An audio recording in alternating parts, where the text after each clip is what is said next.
Hello, welcome to Jason the Old Millennial.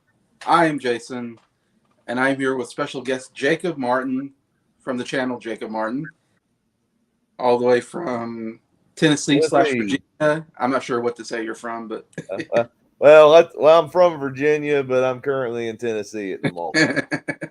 yeah, so out there.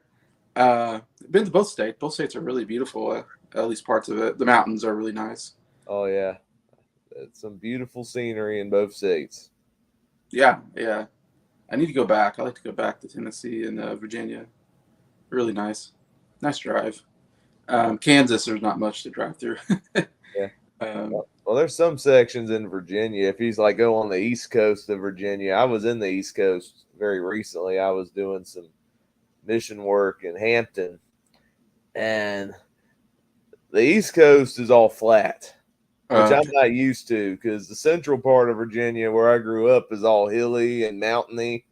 And on the East Coast, when it's near the ocean, it's very flat. And I'm like, Okay. I don't remember it being that flat because I don't hardly go there that much. Yeah. Okay. I see. Yeah. Yeah. Kansas is pretty much flat except for the northeast part where I'm at. It's actually a little hilly, but that's about the only part. Um, anyways, enough geography, I guess. Yeah, Jacob, I feel like I said you haven't been on my channel in a while, or at least not for something like this. This is the Yeah. first time you've been on for a series like this, I think. Probably so. I don't remember when was the last big.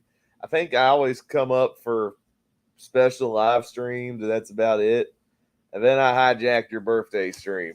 Yeah, which is good.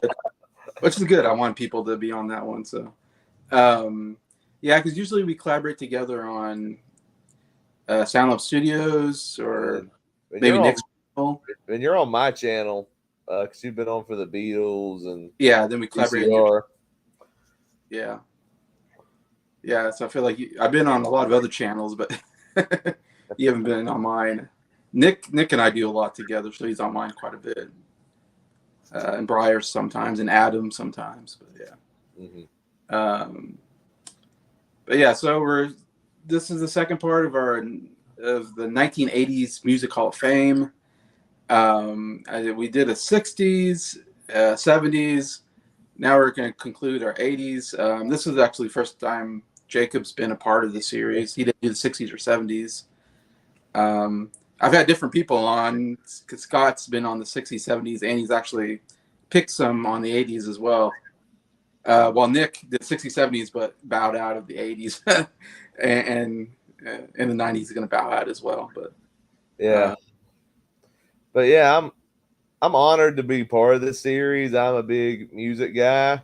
When Nick dropped out, I'm like, I guess I can share my input on the '80s because there's a lot of great variety of music in the 1980s that I'm very much used to. My parents grew up in the 1980s, and so they pretty much inherited the stuff they grew up listening to me and my sister. And we're both big 80s fans of 80s music as well, whether in the world of country music, pop music, rock music. This 80s was such a special time. yeah, I think we all bring different things to the group. You bring the country, definitely, uh, country knowledge, I guess, into the group Yeah, more than the rest of us. yeah. I've gotten, it's been good bringing Nick into that genre. We're going through George Strait on my channel, and he is loving it. Yeah, I know he's been really getting into the country stuff. I'm like, wow, okay, very fascinating. Yep. So I already did a part one with Adam and Briar. Where we went through their 10 picks. Plus, I did my five. Um, so Jacob has basically 10 picks from the 1980s. Plus, he has bonus picks. Two bonus picks. That could be any decade. Yeah. Uh, Well, I kind of misread what you said there, and I oh, you thought said it was a 80s. reference to the 80s. So I did two in the 80s. That's fine. You picked two good ones, if I remember right. Yeah. That I thought they should be picked. So Yeah. I think it's worth noting that Scott was supposed to be on this series too, but Yeah. then he just recently announced that he's semi-retired. So we both decided, me and Jason, we're actually going to include what Scott had intended to put as well, so that he can still be represented in the 1980s Hall of Fame. Yeah, because we can't forget his picks, because he has some picks that need to be talked about. Yeah. Yeah, so we want to include everybody in the 1980s. Basically, 5 of us. Yeah, we're participating in this one. But yeah, so since we got quite a bit of artists to go through, we're gonna go. Jacob's gonna go with 6. Put down 6 of his artists / Scott's artists, whatever he wants to do, Yeah. and then go back and forth between me and him until we get through all of them. All right. So prepare yourself. There's going to be a lot of talking. So I'm actually going to go through all of Scott's picks first. Mm-hmm. He had. I'm going through 6 of his. The first one I'm doing is one of his 2 bonus picks. Now, what's fascinating about them is they're not really considered an 80s band. They weren't really that active in the 80s, but it's still a good band to discuss. They probably would have been on the 70s Hall of Fame, but they were snubbed. And the group I'm talking about is Leonard Skinner, formed originally as a group called My Backyard in 1964. They're a Southern rock band.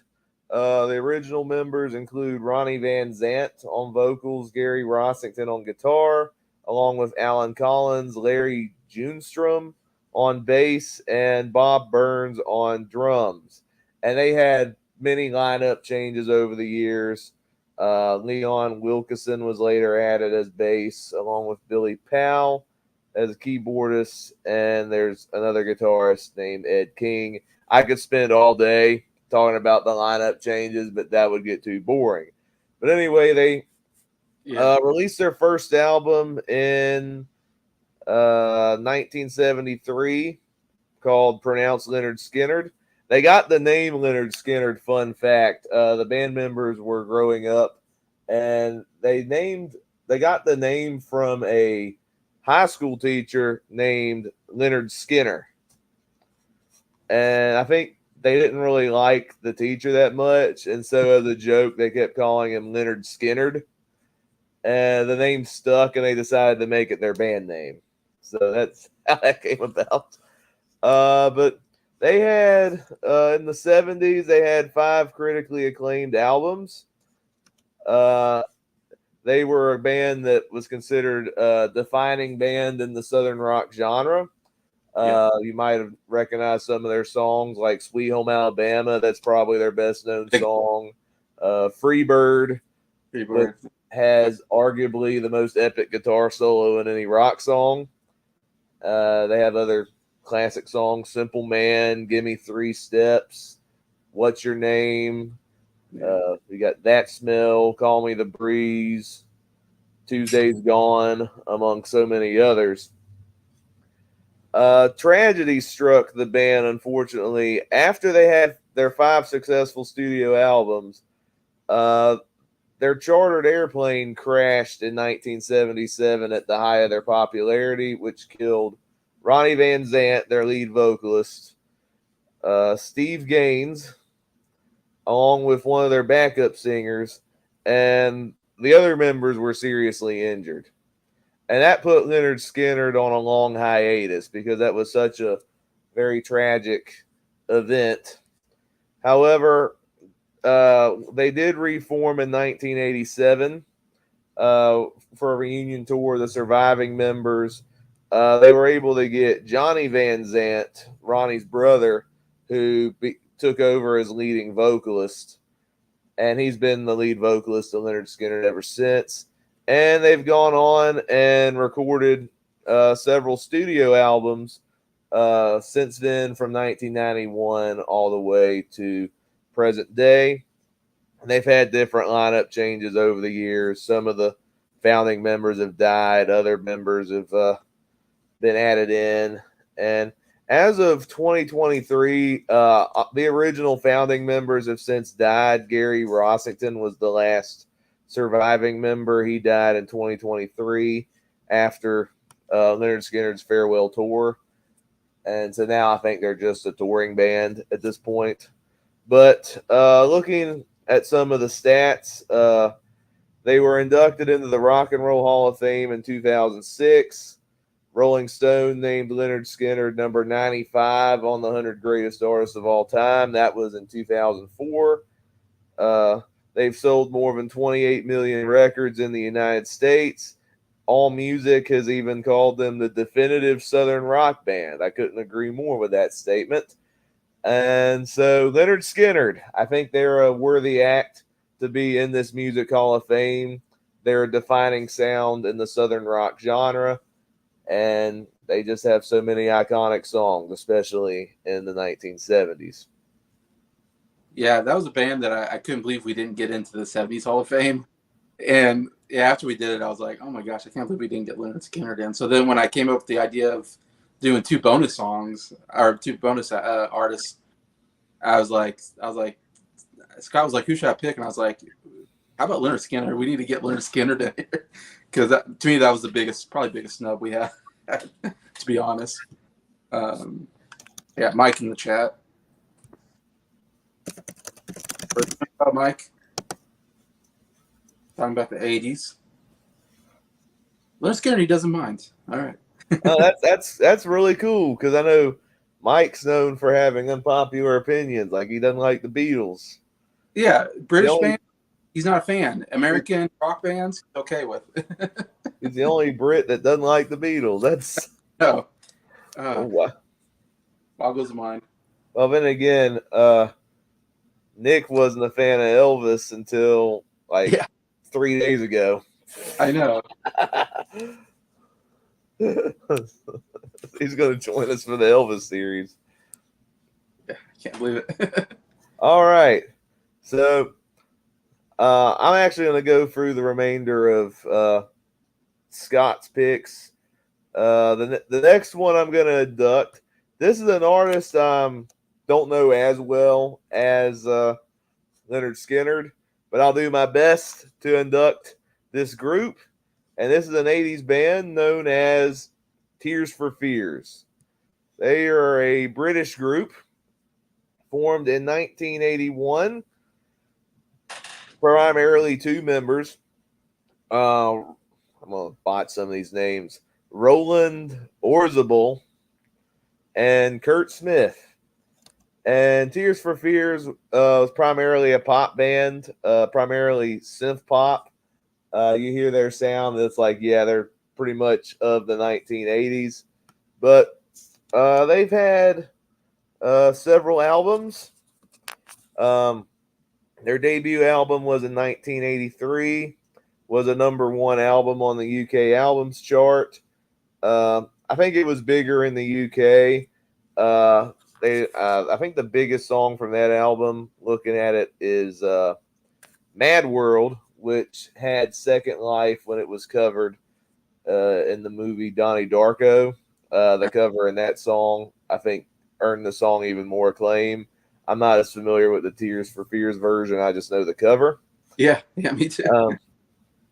But they had a second album in 1985 called Songs from the Big Chair. And that was their big crossover album, #1 on the Billboard 200. Had two #1 hits, and these are the two songs that Tears for Fears is best known for. We have Shout and Everybody Wants to Rule the World. Two great songs, by the way. Yeah. There's another great song around this time. I think it might have been from the same album as well. And what's funny is that song was also in the soundtrack to Donnie Darko. Head Over Heels is an amazing song if you haven't heard it. And I think that they had another follow up in 1989, The Seeds of Love. and I think that was successful.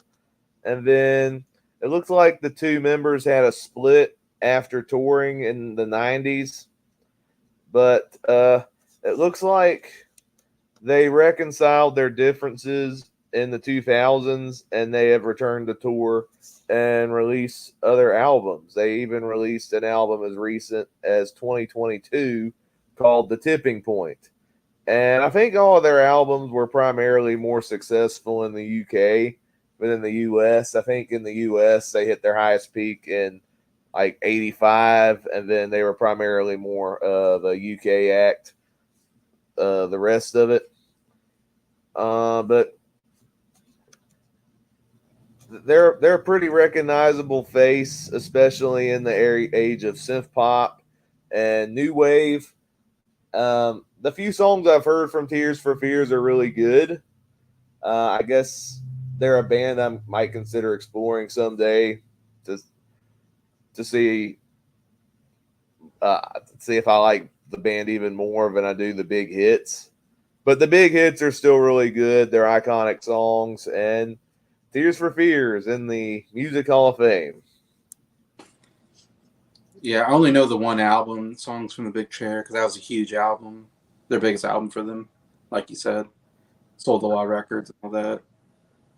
And it was in our essential albums list that I think Scott put on that list, actually. Oh, okay. The 80s, yeah. So that's how I knew that album. that. Funny, I was just thinking you have a pick in your bonus picks that also had a falling out. I'm just thinking. It reminded me of that, but yeah. You'll get to that at some point. Yeah. Okay, so that's my second one. Yep. All right, number 3. This is another pick of Scott's. This is an American rock band that was formed in Boston, and I'm talking about the Cars. Some of the members in the Cars include Rick Ocasek. Yeah, I'm sure I pronounced that wrong. He was, I think he was on rhythm guitar, and I think, he was also the lead vocalist of the Cars. Yeah. Benjamin Orr on bass, Elliot Easton on lead guitar, Greg Hawkes on the keyboards, and Dave Robinson on drums. They formed in 1976. They had an interesting sound when they released their first album because they had, the guitar-oriented rock music that you come to expect in the genre, but then they also incorporated synthesizers in their music as well, and they were kind of a foreshadowing of the sound of music that would become popular in the 1980s. So it's really cool that the Cars kind of hinted at what the 80s would become, and then they would also be a prime band even in the 1980s. So they had, I think, their first album, which was self-titled. That's, I think, still one of their biggest selling albums. I think that's their most well-known album. They also had Candy-O, Shake It Up, Heartbeat City is another well-known album of theirs. Very recognizable songs, a lot of which you can still hear on the radio. Songs like Just What I Needed, Shake It Up. You got My Best Friend's Girl, You Might Think, Let's Go, Who's Gonna Drive You Home. All recognizable songs. Oh, another good one is You're All I Got Tonight. That's another good one.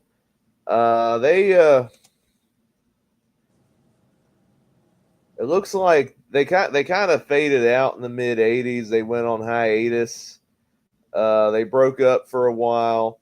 They reunited in briefly in 2000, but then Benjamin Orr died of cancer, and then they officially reunited in 2010 to record one more album. And then it says they were inducted into the Rock and Roll Hall of Fame in 2018. And then since then, their lead vocalist, Rick Ocasek, died in 2019. And I think the Cars cut was kind of put on hold after that because without your lead singer, you can't really do much with the band. But the Cars definitely had a good run. The mix of sounds I think is really cool that makes them such a defining band. And I think they're another great rock band. I think they tend to get overlooked in some regards. I think they're a little underrated personally. And it's cool that they're also in the Music Hall of Fame. Very deserving. They're kind of the big new wave sound, they called it at the time. It was definitely a different sound, definitely, yeah, genre that really took over in the 80s. Actually, I've listened to all their albums and I've done the research on them. I'm going to do a deep dive on them at some point. Um, really love what I heard from them. The debut album is one of the greatest debut albums of all time. It has like 6 like recognizable hit songs on it. Like "Moving in Stereo" is another one. That's a big one. There's another song on there. I don't think you mentioned that's really great, and I can't even think of it on top of my mind. But there's so many great hits on that first one. "Shake It Up" is great, and also "Heartbeat City" is a really good album. I would say those 3 are my favorite. But yeah, Cars. I really like what I'm hearing. Yeah, very good stuff. The next group, continuing in Scott's picks, I think of all the ones he picked, of the ones I'm going through, this is the one I am the least knowledgeable on. I've heard a couple of their songs, but I don't think I'm as big on them as Scott is. So I apologize if I do not do this group I justice, but I'm going to do it my best. That is the Alan Parsons Project. They are a British rock band. Lasted from 1975 until they ended their until they broke up in 1990. There's 2 primary members. Obviously, Alan Parsons, who is the lead vocalist, and then Eric Wolfson, who's a pianist. I think they must also had some studio musicians to work on these songs because, from what I know of the Alan Parsons Project, they loved being experimental in their sound. They loved, I think, Alan Parsons, if I remember correctly, I think he was an engineer on some of Pink Floyd stuff. yeah. And he decided to incorporate what he learned when working with Pink Floyd into his own music. And so he was able to have experimental music. They're seen as a progressive rock group, very artistic. It says they released 11 studio albums in a 15-year career, and that's actually pretty impressive. That is. Like CCR doing 7 albums in 4 years. So. Yeah. That's really impressive. They had a lot of concept albums. Getting all this information from the Wikipedia page. It looks like a lot of their focus is on like sci-fi and supernatural literary themes. I've heard some of the bigger hits, like their best known song is "Eye in the Sky." That's a great song. I've heard "Games People Play" before. That song is really awesome. Those are probably the 2 songs I know best from the Alan Parsons Project. They do have a devoted fan base. I think Scott, again, big fan of them. I can't really add much else to the Alan Parsons Project, but they're being inducted into this Music Hall of Fame, and the few I've heard of this group, it's really cool. Yeah, that's definitely a Scott's pick. He loves the band. He just kind of discovered them this last year, kind of for the first time, and just fell in love with them. Especially "The Eye in the Sky." That's one of his favorite albums of all time now. So yeah, it's definitely a band that he's been championing a lot lately. Yeah, when I did the concept album, no, not the concept album. When I did that Soundtrack of Your Life challenge, when I hit 900 subscribers, Yeah, when Scott created his album, he put "Eye of the Sky" on there, and that kind of introduced me to the song. I'm like, this is a really cool song. good song. Yeah, I agree. I've only one album because it was Scott put it on our essential albums list, so I've listened to that one, "Eye in the Sky," but I haven't ventured more into them to know much about them. Also, congratulations on 1,000 subscribers. Yeah, I'm still kind of in shock that I'm at 1,000 subscribers. Never in my time on YouTube did I think I'd hit 1,000 subscribers, but here we are. Oh yeah, yeah. I remember I saw you were $9.99 for a little bit. I'm like, oh man, just one more subscriber. Yeah. And it happened during the 2 weeks I took time off too. I was like, wow, I got back. I'm like, holy cow, I'm at 1,000 subscribers. That was neat to see. Yeah, that was great. That's All great. right. You and Briar have gotten over the 1,000 mark, I think, in our group. All right. So the next group. Now this is a group I'm more familiar with. This is the second to last of Scott's picks that I'm doing. We're going back to merry old England. We're talking about the Police. They formed in 1977. They had 3 members: Sting on lead vocals and bass, Andy Summers on guitar, and Stuart Copeland doing the production. I actually just watched a video on the Police actually just yesterday. Coincidence. What's interesting, the Police started out in the punk scene originally. They were wanting to do punk music, but they realized when they were doing some of that, they kind of felt out of place compared to the other ones who were more aggressive. And so they said, okay, we're going to combine rock. We're going to incorporate a little bit of reggae in some of our music, sneak a little bit of punk in there from what we liked in the genre, and just kind of combine all the sounds together and make a unique sound. The Police only had 5 albums. Yeah, only 5 albums. Outlandis d'Amour, Regata de Blanc, Zenyatta Mondata, Ghost in the Machine, and Synchronicity. Each of their albums were more successful as they went along when they found more of an audience. I think their biggest album was their last album, Synchronicity.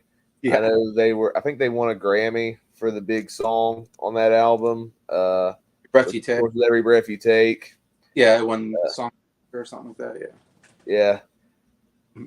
They had so many other hits besides Every Breath You Take. Roxanne, Don't Stand So Close to Me. The do, da, da, da. Every Little Thing She Does Is Magic. Synchronicity, King of Pain. All fantastic songs. Such great production. Great lyrics, great craftsmanship in the songwriting. I think Sting wrote a lot of the songs. At the height of their career, the members had some disagreements and they broke up in the mid 80s. Not the end though, because Sting would go on and have a very successful solo career. I think it was Stuart Copeland who would go on and score music for different movies, and he and Andy would be successful musicians. The Police would reform a couple of times. They had a world tour in 2007. Looking here, they've sold over 75 million records, making them one of the best-selling bands of all time. 4 of the 5 Police albums are on the Rolling Stones 500 Greatest Albums of All Time. Now, say what you will about Rolling Stone, but you got 4 of the 5 albums are on that list. I think that's an accomplishment. Good. But yeah, this is a great band. I love a lot of their songs. I've not listened to the full albums, but the big hits the Police have are all awesome. And they're definitely deserving to be on this list. Oh, very deserving. I did a poll one time, I think, of the best band in the 80s. I think the Police won the poll. I did a little while ago. Oh, nice. Yeah. And I know Scott's a huge fan of the Police. He's one of the biggest fans in our group, I think.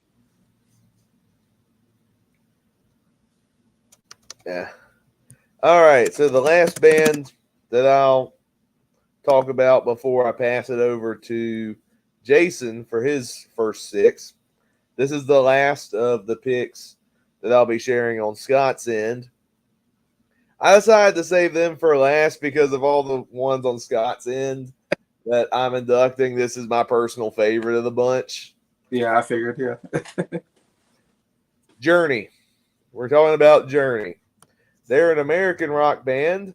They actually formed as early as 1973 in San Francisco. Now, the history of Journey is fascinating because the first couple of Journey albums are not the Journey that we think of. This is the era I know nothing about. Because I think Journey was formed by several members of Santana. And I think the early years of Journey was more prog rock and jazz. I don't know that era well. I can't say whether those were good albums or not. Yeah. Some people say they're good, who like that style of music, but it didn't really lead Journey anywhere. Journey didn't become the band that we know until 1978 when Steve Perry was added to the group as leading vocalist. Once Steve Perry joined Journey, that's when things got awesome. So you had, and then you got other. I need to highlight other members in Journey as well. Actually, there's so much lineup changes on Journey, and for the sake of time, I'll just say Steve Perry and the other members because it's kind of hard. There's many lineup changes here, along with Leonard Skinner, that it would take so long. Well, even Steve Perry didn't stay with the band for too Yeah. long. So Steve Perry joined 1978. That's when Journey hit their high creative peak with the albums released. They had so many iconic hit songs: Lights, Don't Stop Believing, Open Arms, Faithfully, Loving, Touching, Squeezing. There's The Girl Can't Help It, Separate Ways. Then there's other ones that are just on the tip of my tongue. Another good one's called I'll Be All Right Without You. Ask the Lonely is another great song. I have their greatest hits album, and all of those songs are amazing. They went on hiatus, I think, in the late 80s because Steve Perry wanted to focus on his solo career. They came back for one more album in the 90s with Steve Perry called Trial by Fire. It had a pretty prominent song on it called When You Love a Woman. And then after that, Steve Perry left, and they've had different lineup changes since then. Their current lead vocalist is named Arnel Pineda. I can't vouch for Journey post Steve Perry, but they still have a dedicated following even with that. It looks like their biggest selling album is Escape. Mm-hmm. That is the album that has Don't Stop Believing on it, along with Who's Crying Now and Open Arms. Frontiers is another one of their successful albums as well.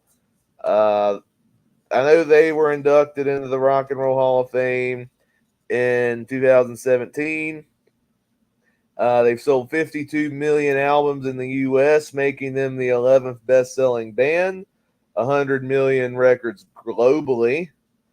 A poll on USA Today in 2005 named Journey the 5th best U.S. rock band in history.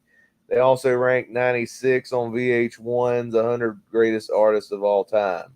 So they have a lot of cool stuff. I love Steve Perry's vocals. I think he's one of the best leading vocalists in rock. I love his vocal delivery. The harmony works good on this era. Great guitar playing. I would say, my people say The Police is the best band of the 80s. I think I would argue Journey. I think they have more iconic songs personally.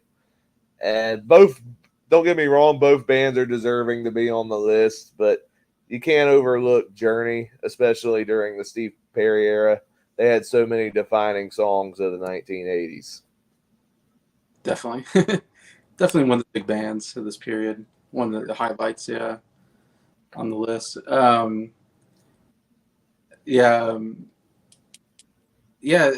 guitar player, which I wish if Briar was here, Briar could tell me probably who the guitar player is because I forget on top of my mind. But he was a really good guitar player. He played for Santana when he was like 17 or something, crazy like that. I think he was at Woodstock maybe with Santana or something crazy. I can't remember, but he was pretty young and he was already like an incredible guitar player. But then they went towards more pop with keyboards, and he didn't have feel like he didn't have as much to do on guitar. Um, Oh, I think I just found the guitar guy. It's Neil Scron. okay, yeah. Um, yeah, I'm not sure how to pronounce that last name, but I think I know what you're talking about. I can see it in my mind. Yeah, he was like incredible guitar player. He doesn't get the credit because like Open Arms and Faithfully aren't really known for the guitar playing, known Yeah, for the piano and the really, known yeah, for the ballads. I think with Journey, I think of the great ballads. yeah. One of the best ballad bands of all time. That's one of the things I love about Journey is they have great piano ballads like Open Arms and Faithfully, and then Yeah. you have songs like Don't Stop Believing, which mix the ballad and being a good rocker. Hmm. And then you get great rocking tracks like Any Way You Want It Yeah. and Faith and I was about to say Faithfully, but I meant to say Separate Ways, Yeah.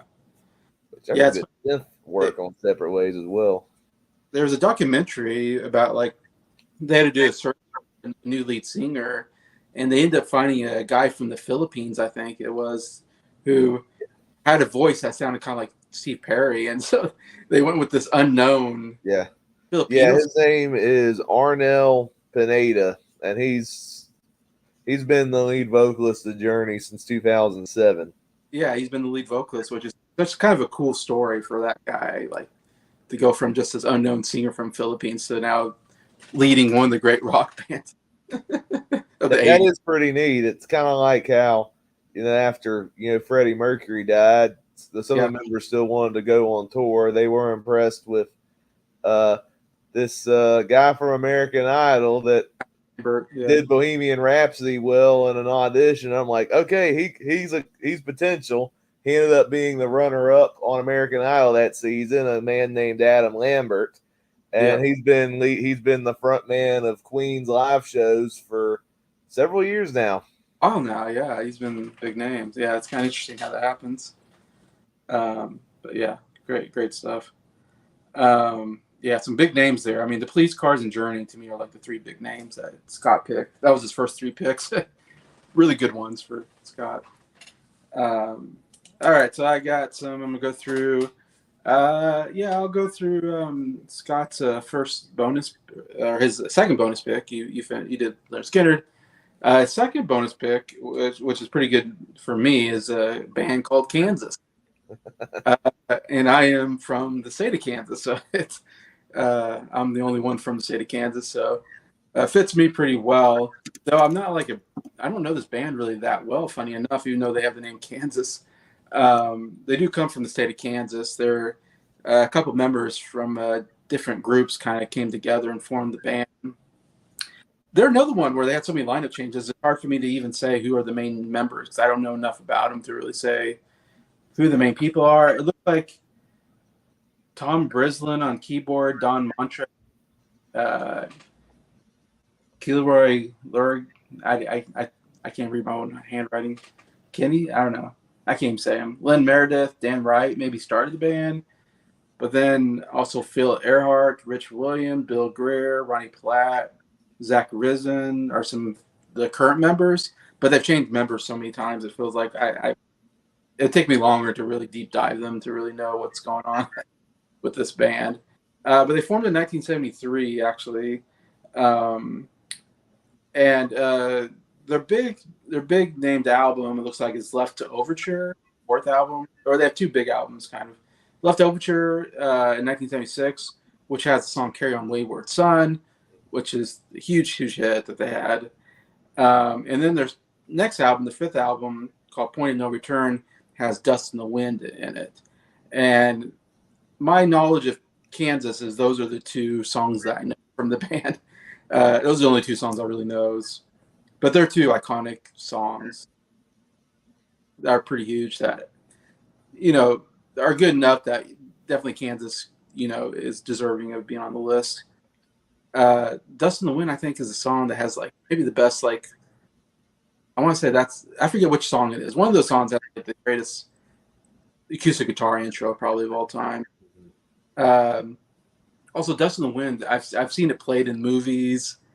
It's such a cool song, kind of almost ballad style song.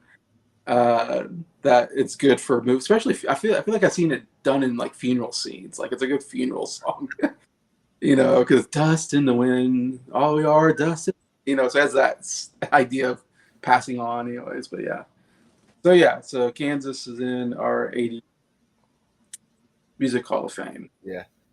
Yeah, I'm not that well versed in Kansas Yeah, either. I primarily know them for those two songs. yeah, It's crazy. I think they must have good variety to them because you got Carry On Wayward Son, which is this awesome head banging heavy rocker. And then yeah. Dust in the Wind is like this more deep ballad Very deep. Yeah, reflecting upon life and death. yeah, It's a really good acoustic ballad. yeah. Oh, it is. Um, all right. Yeah, I think I'll talk about probably the person I know the least amount that Scott picked was Stevie Ray Vaughan, which Okay. I really don't know much about him at all. And only that he's one of the greatest blues guitar players of all time. I think if you look at any list of great guitar players, he's going to be somewhere on that list.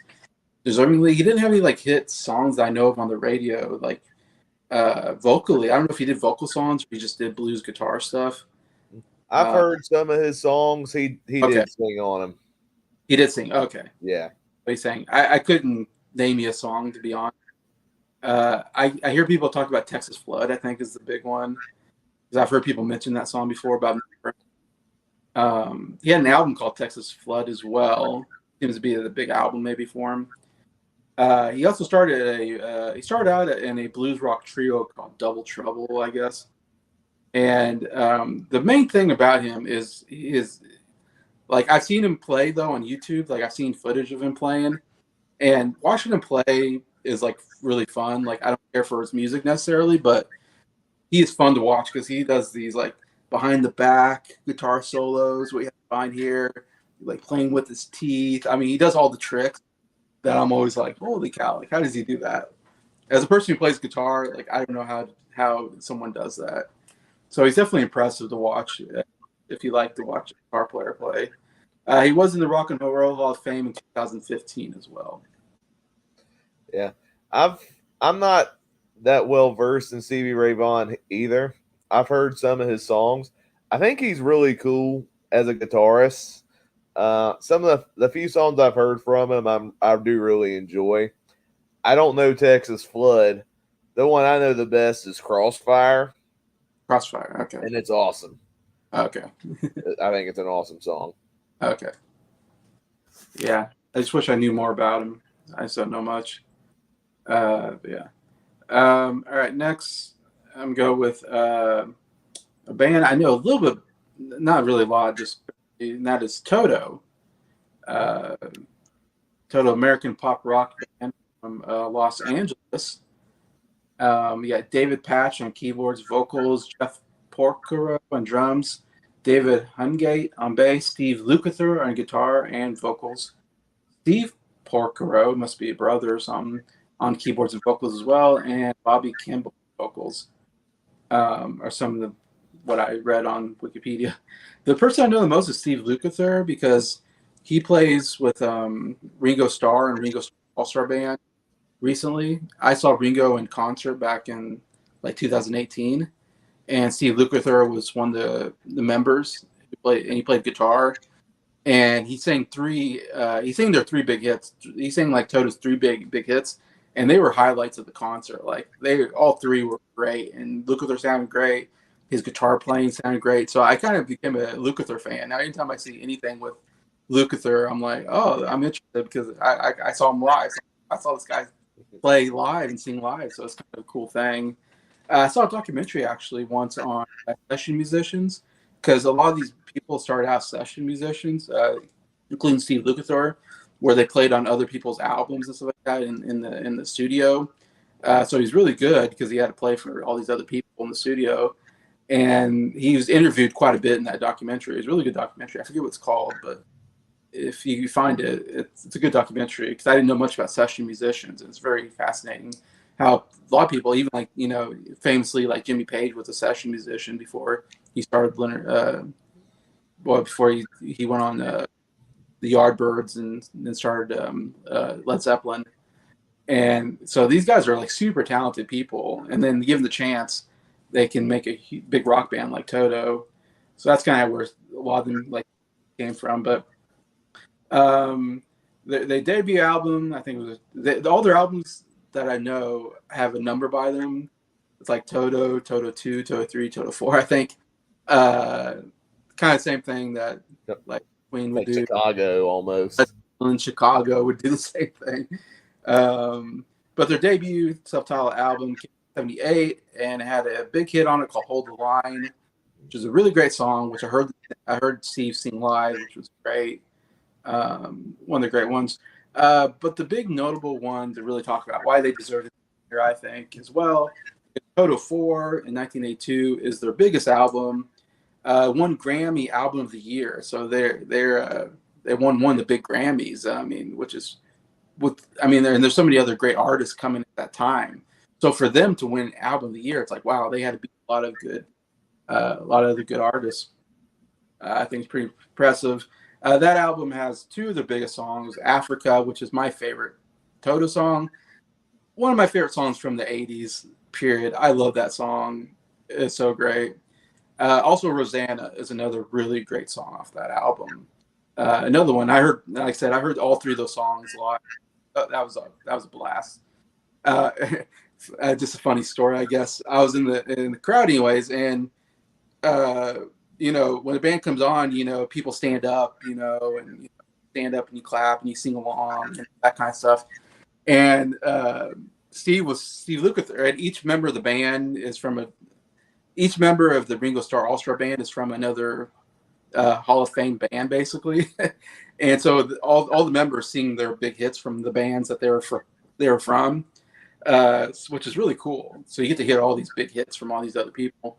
And so Lukather sang the three big songs from Toto. That was the big band he was from. And he sang, one of their songs, whatever. And people are standing up, and then people started sitting down, and somebody close to me said, you might as well keep standing up. They're going to sing another Toto song. And I was like, oh, that was great. Because I stood up too. I was like, yeah, you're right. I better just keep standing because I'm going to hear another great Toto song. So we all stood up again and like, all right, well, we're cheering on the next Toto song. But yeah, I thought that was cool. But yeah, besides that, that was their big highlight. I of course, again, I don't have enough time to go into much more about them. But yeah, it's still pretty big for them, winning the Grammy and everything. And like I said, I only know really three big hit songs. I have heard Toto 4. It's a pretty good album. That's the only one I know about, though. It's another band I need to dive into at some later date, probably. See what they got. Yeah, I'm kind of with you. I only know Toto for the big hits, and all the big hits are awesome. I know Africa is probably their most well-known song. Yeah. Everybody knows and sings along to. But there's some days I debate on whether I like that one more or Hold the Line. Hold the Line is awesome as well. Yeah, I was really impressed with them. All right, next band I'm not like super familiar with except for like some of their big hits again, and that is REO Speedwagon. Definitely a band I've heard of, and like I know like they're big 80s a band. They're from Illinois, Champaign, Illinois is where they formed. I think they formed from there. I think that was where the University of Illinois is. So kind of was a couple of these bands I've seen that they form in colleges. Another one that's formed kind of in college, basically. They actually formed back in 1967, so all the way back to 60 when they started playing together. But their big stuff kind of came in the 80s. Their big, from what I've seen, their big album is called High Infidelity from 1980. That's like their biggest selling album. It had 4 songs that were 40, including Keep On Loving You, which went number 1. Take It on the Run, Don't Let Him Go, and In Your Letter were the, I guess, 4 top 40 hits off that album. Did very well. And then I think maybe soon after that, they came out probably their biggest song, "Can't Fight This Feeling," which also went number one. So they had two big number one hits, and I think the song I really know is "Can't Fight This Feeling" is a big radio hit. Another great '80s song, kind of ballad, love ballad. Can't fight this feeling anymore. What I'm fighting for, yeah, so good. But you got Kevin Cronin on vocals and guitar and keyboards, Bruce Hall on bass and vocals, Dave Amato, lead guitar vocals, Brian Hitt. And some of these might be current members. I don't know if these are founding members. It's always hard to find who's founding and who, because there's always these lineup changes. Brian Hitt on drums and Neil Dodd keyboards. Some of the names I found, anyways. But yeah, don't know enough about them, but I know they're a couple of their big hits. They probably deserve to be on here in the 1980s. Yeah. Yeah, I don't know REO Speedwagon as well aside from the hits, but they are good hits. Can't Fight This Feeling's probably one of the best ballads of the 80s. I love Take It on the Run, Keep on Loving You. I listen to a classic rock station and they play some of their 70s hits, and some of their 70s hits are pretty good too. Time for Me to Fly is really good. Yeah, I heard one actually just yesterday that's more underrated. There's a song called Riding the Storm Out. It's really good. And then there's another good one that came out in the 70s called Roll with the Changes. I heard that song for the first time during COVID time, and I'm like, well, this song's applicable. Yeah, that's interesting. I know that one, Time to Fly is a good song. I didn't even write that down as one of their big songs. That's a good one. Other ones I'm not familiar with, but yeah, that's another band I need to delve into more. All right. And these are all picks for Scott, I guess, if I haven't said that before. Yeah. I got two more.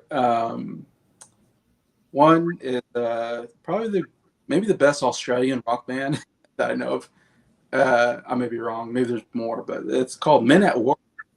Probably the first big Australian band that I know of. I mean, if you don't count like the Bee Gees, I think Bee Gees might have been from Australia, but they grew up in England or something. I can't remember. But they're formed in 1978. Let's see. You have Colin Hay was really the main singer-songwriter of the group that really started the group. He was the lead vocalist and guitar player. Him and Ron Streichert really started together as a duo and then formed the band. And Ron was the bass player. Then they brought in Jerry Spicer as drums, Greg Ham. It was really the trio. I guess it was those three. And then later on, Greg Ham joined, and he played flute, sax, and keyboards. So he provides some other instruments to kind of fill out the band. But I think it's mostly known for Colin, Ron, Jerry, kind of the main core of the group. Another fun fact: I saw Colin Hay in concert when he was in Ringo Starr's All-Star Band. Oh wow! So I get to talk about two different members I got to see. But yeah, Colin Hay was another member that I got to see in concert with Ringo, and he sang three of their Men at Work songs.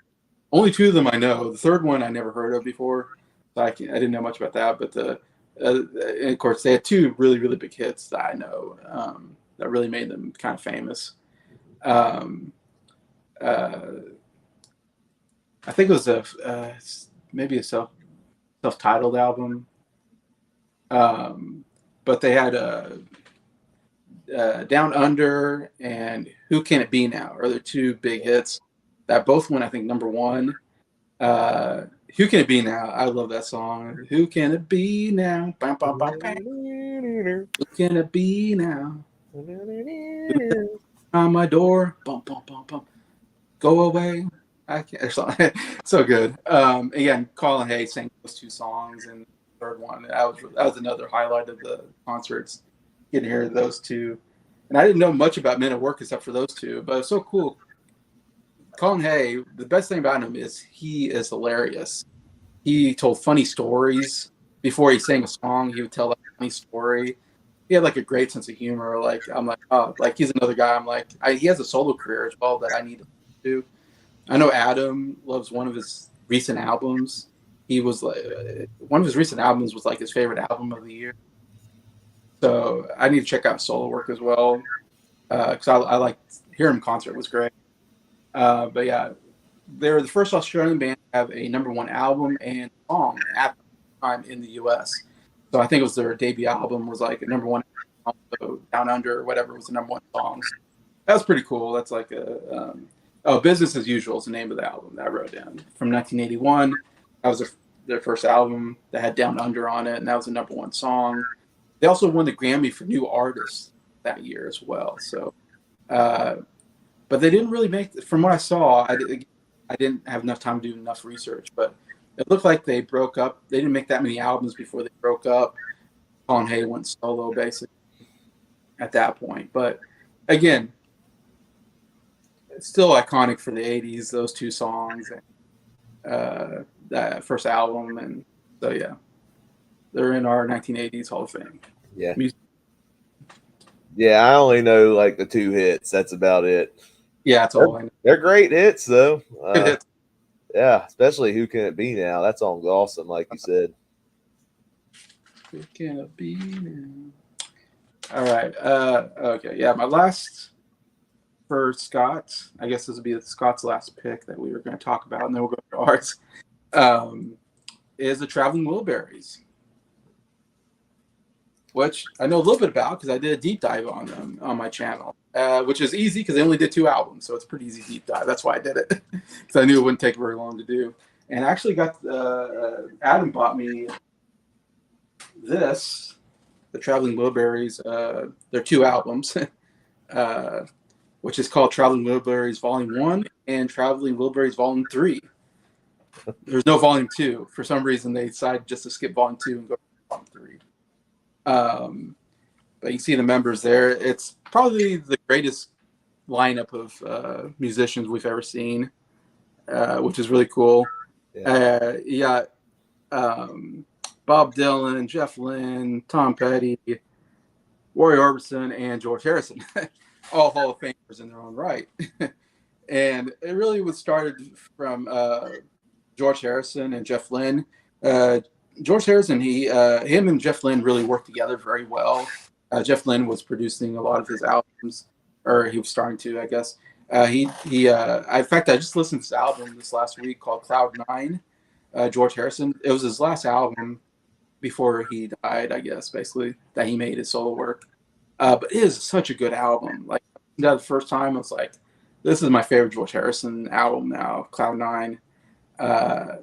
It was so good. And I was like, man, I don't know where's like George Harrison. Like, I didn't know he had it in you. Like, because I think it's far better than his other solo albums I've heard. I haven't heard all of them, but most of them I've heard. And I have to think it's because Jeff Lynne. I don't know. Him and Jeff Lynne really like connected, I think. Because he does that album, and then they both say, hey, let's put together this like all-star team, and for fun kind of thing. And who should we have on there? Well, also Jeff Lynne has worked really well with Tom Petty as well. Jeff Lynne has produced Tom Petty solo albums. Anyway, so all right, let's get Tom Petty in here. All right, got Tom Petty. Of course, Bob Dylan. Let's get Bob Dylan. We're all big Bob Dylan fans. And then Roy Orbison got into the group as well. Anyway, so they kind of said, hey, let's get together and rehearse and write songs and try them out. And they all kind of got together with their guitars and just started, working together and in a short term, and then came out with. And basically, it's George Harrison, Jeff Lynne took all of the stuff they did, then brought it back to England and worked on it, added some other session musicians in there, and kind of put the album together, Volume 1. And Volume 1 is quite a good album. I like that quite a bit. It was also nominated for like Grammy Album of the Year. But it has some of George's. This is like George's peak period. For me as a solo artist, because that Cloud 9 was so good, and then the stuff on here is good as well. But you have Handle with Care is a great song. Last Night's my favorite Wilbury song. I really like that song. But Not Alone Anymore is a great Roy Orbison song. Congratulations is a fun Bob Dylan. Bob Dylan, you can't understand a word he says, but it's a fun song. Congratulations. It's like, what? Okay, that's fun. But yeah, End of the Line is another great song off of here. But yeah, really good first album. Roy Orbison dies right after they make the album. yeah, just like right after they come with the album, and then he dies. So that was the end of his part of the Blueberries. They have a music video. I think of End of the Line. That was kind of a big song on the album line, because all of them get their own chances of singing in it. Like they all have like kind of solo part of the song. You haven't heard, really good. But in the music video, there's a rocking chair, which an empty rocking chair for Roy Orbison passed away, and like I think it was a guitar or something by the rocking chair or something. Anyway, so a good memorial for Orbison. Anyways, they do a second album. Of course, everybody came back except for Roy, but they were all touring at the same time. They all had their own careers and they were touring, and so they didn't feel like they put their best work on the second album. It's all right. I think it's still a decent album, but definitely not the big hits of that first album. Anyways, a lot of my favorite songs are off that first one. But yeah, so then that second comes out, and they just never got around to doing the third one. But to me, it's just kind of a fun project that George Harrison put together.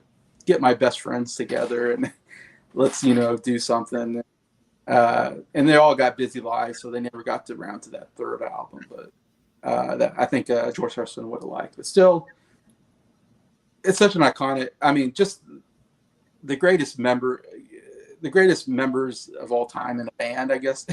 So yeah, so it's enough to get them into this 1980s Music Hall of Fame. Yeah, I'll tell you my story with the Traveling Wilburys. So I was listening to a random playlist on Spotify one time that somebody else custom made. I don't know this person, but they created a public playlist. But it was like a rock music playlist. And it was a good variety of rock music. And so I was listening to it one day, and the song End of the Line came on by Traveling Wilburys. I'm like, okay, I don't know this song. And then they started singing. I'm like, wait a minute, I recognize these vocalists. Like, that's George Harrison. And there's Tom Petty. Yeah. And Roy Orbison. I'm like, what is this band? This song is awesome. And then I looked up the Traveling Wilburys. I'm like, I didn't know this was a thing. I know, yeah. So I'm like, that is awesome. And yeah, see, I'm only familiar with End of the Line, but it's an amazing song. I love hearing all the members pitch in. They sing great together. Pretty catchy song, pretty introspective as well. Yeah. But yeah, I love that song. All right. Back to you, Jacob. All right, my next 6. The rest of these are all my picks. I actually had 2 extras because I used the 2 bonus cards because when Jason mentioned we were doing bonus artists, I thought it was like for each decade. I didn't realize it was just 2 bonus period. So my 2 bonus picks were both from the 80s. Yeah. So I'm actually going to get my 2 bonus picks out of the way first. Okay. The first one is 2 guys by the names of Daryl Hall and John Oates, more commonly known as Hall & Oates. They were a duo. They formed in Philadelphia. They formed back in 1970. Daryl Hall was primarily the lead vocalist. Oates would occasionally lead a song, but he was more the guitarist. They wrote a lot of the songs. They had a mix of rock and roll, a little bit of soul, had a little bit of pop in there as well. They had a lot of hits, especially between 1974 and 1991. They had 6 number 1 hits, including Rich Girl, Kiss on My List, Private Eyes, I Can't Go For That, Man Eater, and Out of Touch. All great songs. They had there's other big hits as well for the duo. Like we got Sarah Smile is a great song. It's one of my favorites. She's Gone Great. Say It Isn't So, You Make My Dreams Come True. Good one. They were big, especially in the 80s. I'm not sure what their biggest selling albums are, Yeah, I but don't it know. says 7 of their albums have been certified platinum and 6 of them gold. I assume their biggest albums, just looking at it, probably in the 80s. So I'm thinking like Private Eyes or H2O were probably some of their bigger albums going into the 80s. They were inducted into the Songwriters Hall of Fame in 2003. They still remain the most successful duo of all time. Really? More successful than acts like the Everly Brothers, Simon and Garfunkel, and the Carpenters, which is really awesome to think about because those other acts are really good too. Yeah. They were inducted into the Rock and Roll Hall of Fame in 2014. They received a star on the Hollywood Walk of Fame in 2016. Sadly, Hall & Oates parted ways in 2024. Apparently, the two can't get along anymore. There's some legal battle going on between the two of them. I hate to hear that. But that's not going to take away the fact that when they were together, Hall & Oates had incredible music, and people still love their songs to this day. They were a group that I was so bad for snubbing originally. And Jason, when you said you can add 2 more, I'm like, Hall & Oates. I got to add Hall & Oates because they have some good stuff too. So, yeah, they're in the Hall of Fame now. I agree. Like when we did the 80s and Hall Notes didn't in there, I was like, oh my gosh, that's probably the big name that we should have gotten on there. So I was happy when you said Hall Notes in your bonus pick. I'm like, all right, we got Hall Notes in there. Because they're maybe underrated because I don't think about them that much. I don't hear people talk about them, but when you mention their hits, oh, they're so good. Like they're definitely a band I need to listen to more. Or, yeah, duo. All right. My next pick, this is my other bonus pick. We're actually going into country music territory, but he was a crossover artist as well. Yeah. So that is Kenny Rogers. Yeah. Born in Houston, Texas. Gambler himself. What's interesting, he originally started out, he actually first started recording music as early as the late 1950s. Wow. He was in a group in Houston called The Scholars. They released a song called The Poor Little Doggy. I'm not sure if that song's any good or not. But he did some other stuff as well. In 1966, he was temporarily in a folk group called the New Christy Minstrels, playing bass guitar, and he sang. He and some other members of the New Christy Minstrels left in 1967 and formed a group called the First Edition. And that was when Kenny Rogers first started to break out. They had songs such as Just Dropped In to See What My Condition Was In. And if you've not heard that song and you're familiar with country music, Kenny Rogers, it's so weird because it's a psychedelic rock song sung by Kenny Rogers. And yet the song is still pretty awesome. If you've seen the movie The Big Lebowski, you'll hear the song in that movie. It's during this drug-fueled dream sequence. And that's how a lot of people were, newer generations were introduced to that song. But it's a great song regardless. They had another hit called Ruby, Don't Take Your Love to Town. That song had more of a country feel to it. And when the First Edition started to fall apart, Kenny Rogers enjoyed doing more of the country sound. That when he decided to pursue a solo career after the First Edition broke up in 76, Kenny decided to stick to country music. And he had so many great selling albums, record selling albums, a lot of big hits. His signature song was in 1978 with The Gambler, which is a great storytelling song, very catchy chorus. And he had another successful one that was like that called Coward of the County, which is really good as well.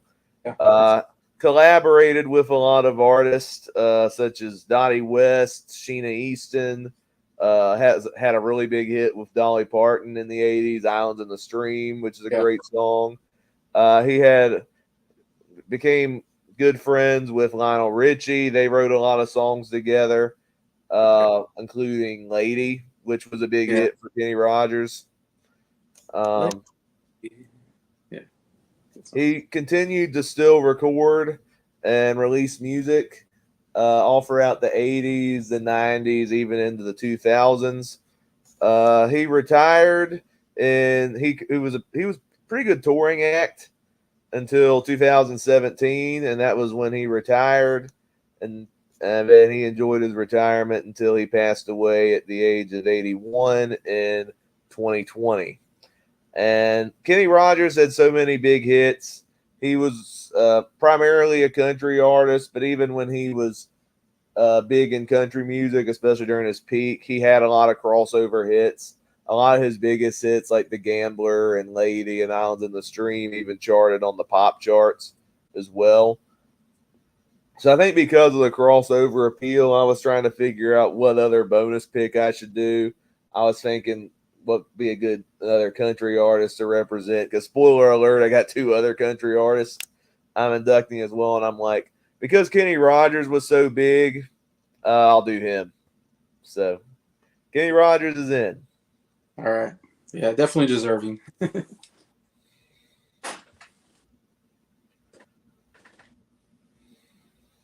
Oh, I was just sitting there awkwardly. Okay, my next pick. We're going into hard rock territory here. Nick, if you are watching this stream, or if you're watching the replay, you will be excited about the artist I'm inducting. Yeah. Tyler will be excited too. Yeah. What's funny, Jason, you said Men at Work is probably the biggest Australian rock band. This band is actually from Australia as well.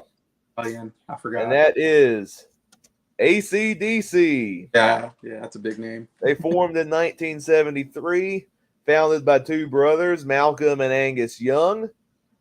They also had they got Cliff Williams as their bassist, Phil Rudd as their drummer, and then their original lead singer was Bon Scott in the 1970s. They released their debut album in 1975, High Voltage. That was, I think, just an Australian release. It was released internationally as, I think, TNT, I think, was the album, like in America. They had other successful albums like Let There Be Rock during this lineup. Their biggest album was Highway to Hell during this time with Bon Scott on lead vocals. But then after the release of that album, tragically, Bon Scott died of alcohol poisoning. And AC/DC was at a point where they considered ending the group like that because, when you lose your lead singer, you kind of lose your identity. However, believe it or not, at the request of Bon Scott's parents, they were encouraged to stay.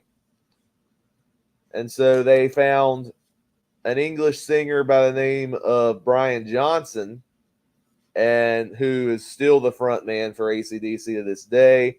And they continued to perform as AC/DC. Their follow-up album was Back in Black, and it is currently the second best-selling album of all time. Yeah. It was that big of an album.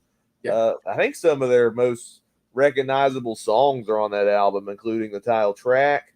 We got You Shook Me All Night Long is on that album. Shoot the Thrill, Hell's Bells. Pretty recognizable songs from that album.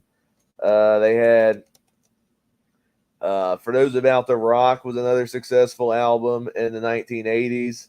They continued to have success even going into the 90s with the album The Razor's Edge, which had the big hit Thunderstruck on it, which is pretty awesome. They continued to have successful albums like Black Ice in 2008. It says that was the second highest selling record of 2008. And they continued They continue to perform and tour into this day. There's been a few lineup changes. They actually had an album as recently as 2023 with the album Power Up. Wow. So, uh, I I'm not like a diehard AC/DC fan. I mainly decided to induct them because they still were because of how big they were. Some of the iconic songs that they had, especially in the 80s with Back in Black. There's still some really good songs on there in their catalog. Back in Black's one of my favorites. So's Thunderstruck.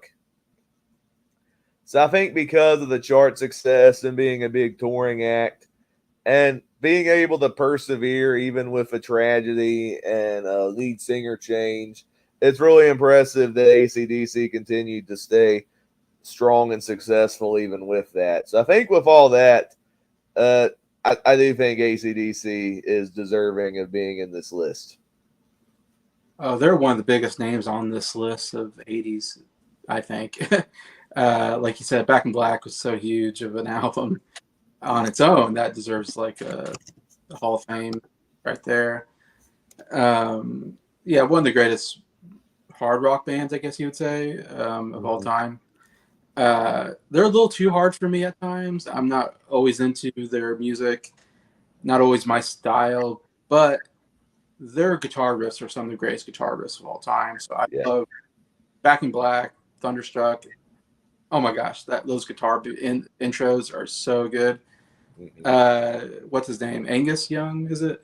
Yeah, I think Angus did a lot of those guitar riffs. Oh, he's to me one of the greatest guitar players. And watching him play, I love watching him play. He's so fun the way he plays. He's like head banging and he's like moving around. He's playing all these stuff. How is he playing those guitar solos as he's moving around? And I'm like, it's insane. And he has the iconic schoolboy outfit. It's so iconic, and Yeah. I'm not the biggest AC/DC fan, but their good songs I think are great. So Yeah. Oh, another one I forgot to mention, another one of my favorites is Who Made Who. That's a great song as well from the 80s. All right. My next artist, this is Olivia Newton-John is who I'm inducting next. all right. Born in 1948 from Cambridge, England. Yeah. What's interesting about Olivia Newton-John, she started out primarily in country music. A lot of people forget Really? that. Now it was more pop leaning. It wasn't like traditional country. It was country with a little bit of pop influence, kind of like what, kind of like John Denver was at the time. Yeah. But she had 2 number 1 albums even during that time. If You Love Me, Let Me Know in 1974. Have You Never Been Mellow, 1975. Her big breakout was when she starred in Grease, the musical from 1978, alongside John Travolta. That catapulted her into superstardom. She went more in a full blown pop direction in the late 70s, early 80s. I guess you could say she was probably like the equivalent of what Taylor Swift is today. Taylor Swift started out doing country style music when she started, and then when she got bigger, she transitioned more as a pop artist and sold even more records. And so Yeah. the same thing with Olivia Newton-John. She had she actually won she actually won a Grammy in 1981 with she actually won the Grammy in 1974 with Honestly Love You. That was one of her earliest hits. That's a good song. But then she had some big hits going into the 80s. You got songs like she had Xanadu with Electric Light Orchestra from the movie of the same name. The movie itself flopped, but the soundtrack was very successful. Another good song, Magic, is a great song. I think probably her biggest album was Physical, which had the song of the same name. Pretty memorable song of hers. she's one of the best-selling music artists of all time with 100 million records sold. She also did a lot of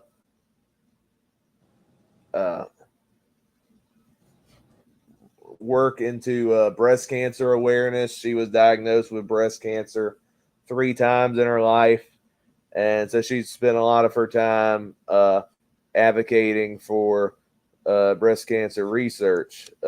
Unfortunately, it was breast cancer that took her life. She died in 2022 at the age of 73 when she got it the 3rd time.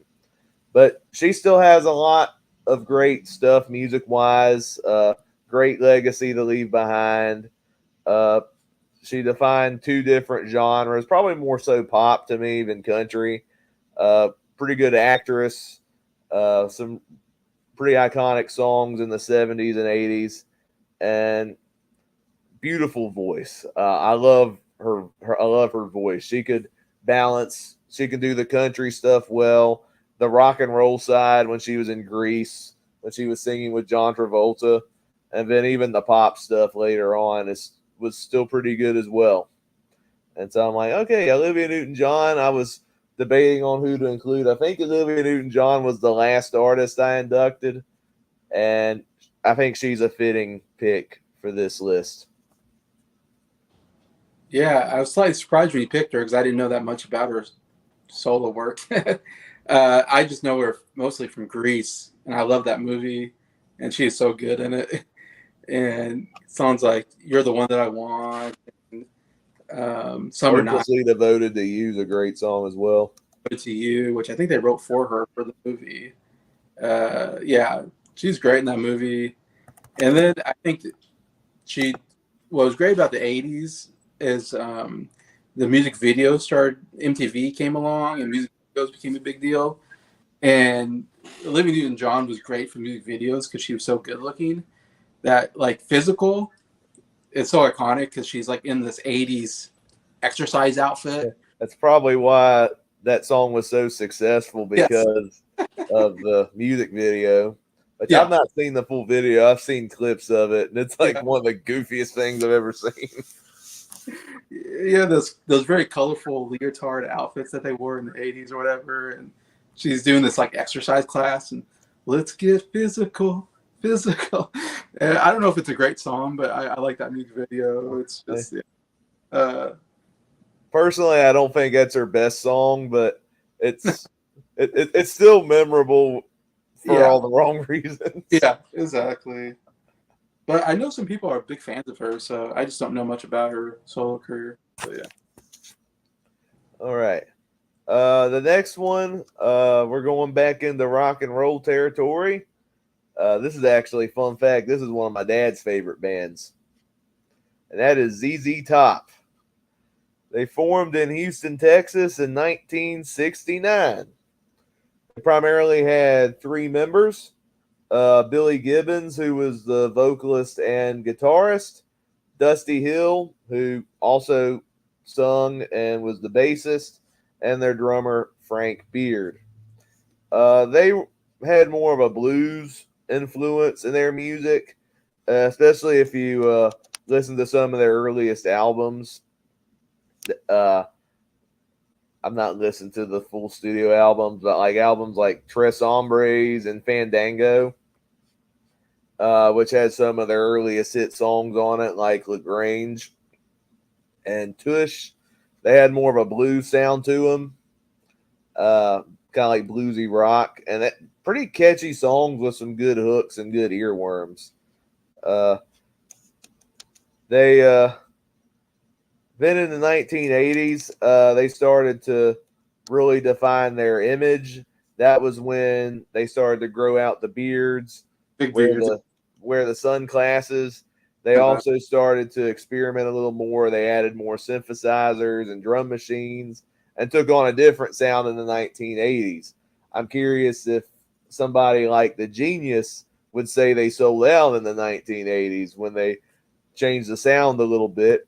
But they were more successful with these 80s albums, particularly Eliminator in 1983, which they kept what they already established, but also integrated new wave and dance rock into their music, and that's when they had some of their biggest hits, such as "Give Me All Your Lovin'," "Sharp Dressed Man," which is a personal favorite of mine.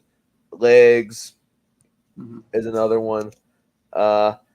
They continued to have successful albums, and they were really successful as a touring act, especially in moving into the 90s and going on into the 21st century. Dusty Hill died in 2021, but by the time of his death, it said ZZ Top had become the longest running band with an unchanged lineup in the history of popular music. That's pretty impressive right there.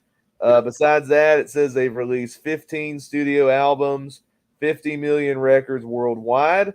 They were inducted into the Rock and Roll Hall of Fame in 2004.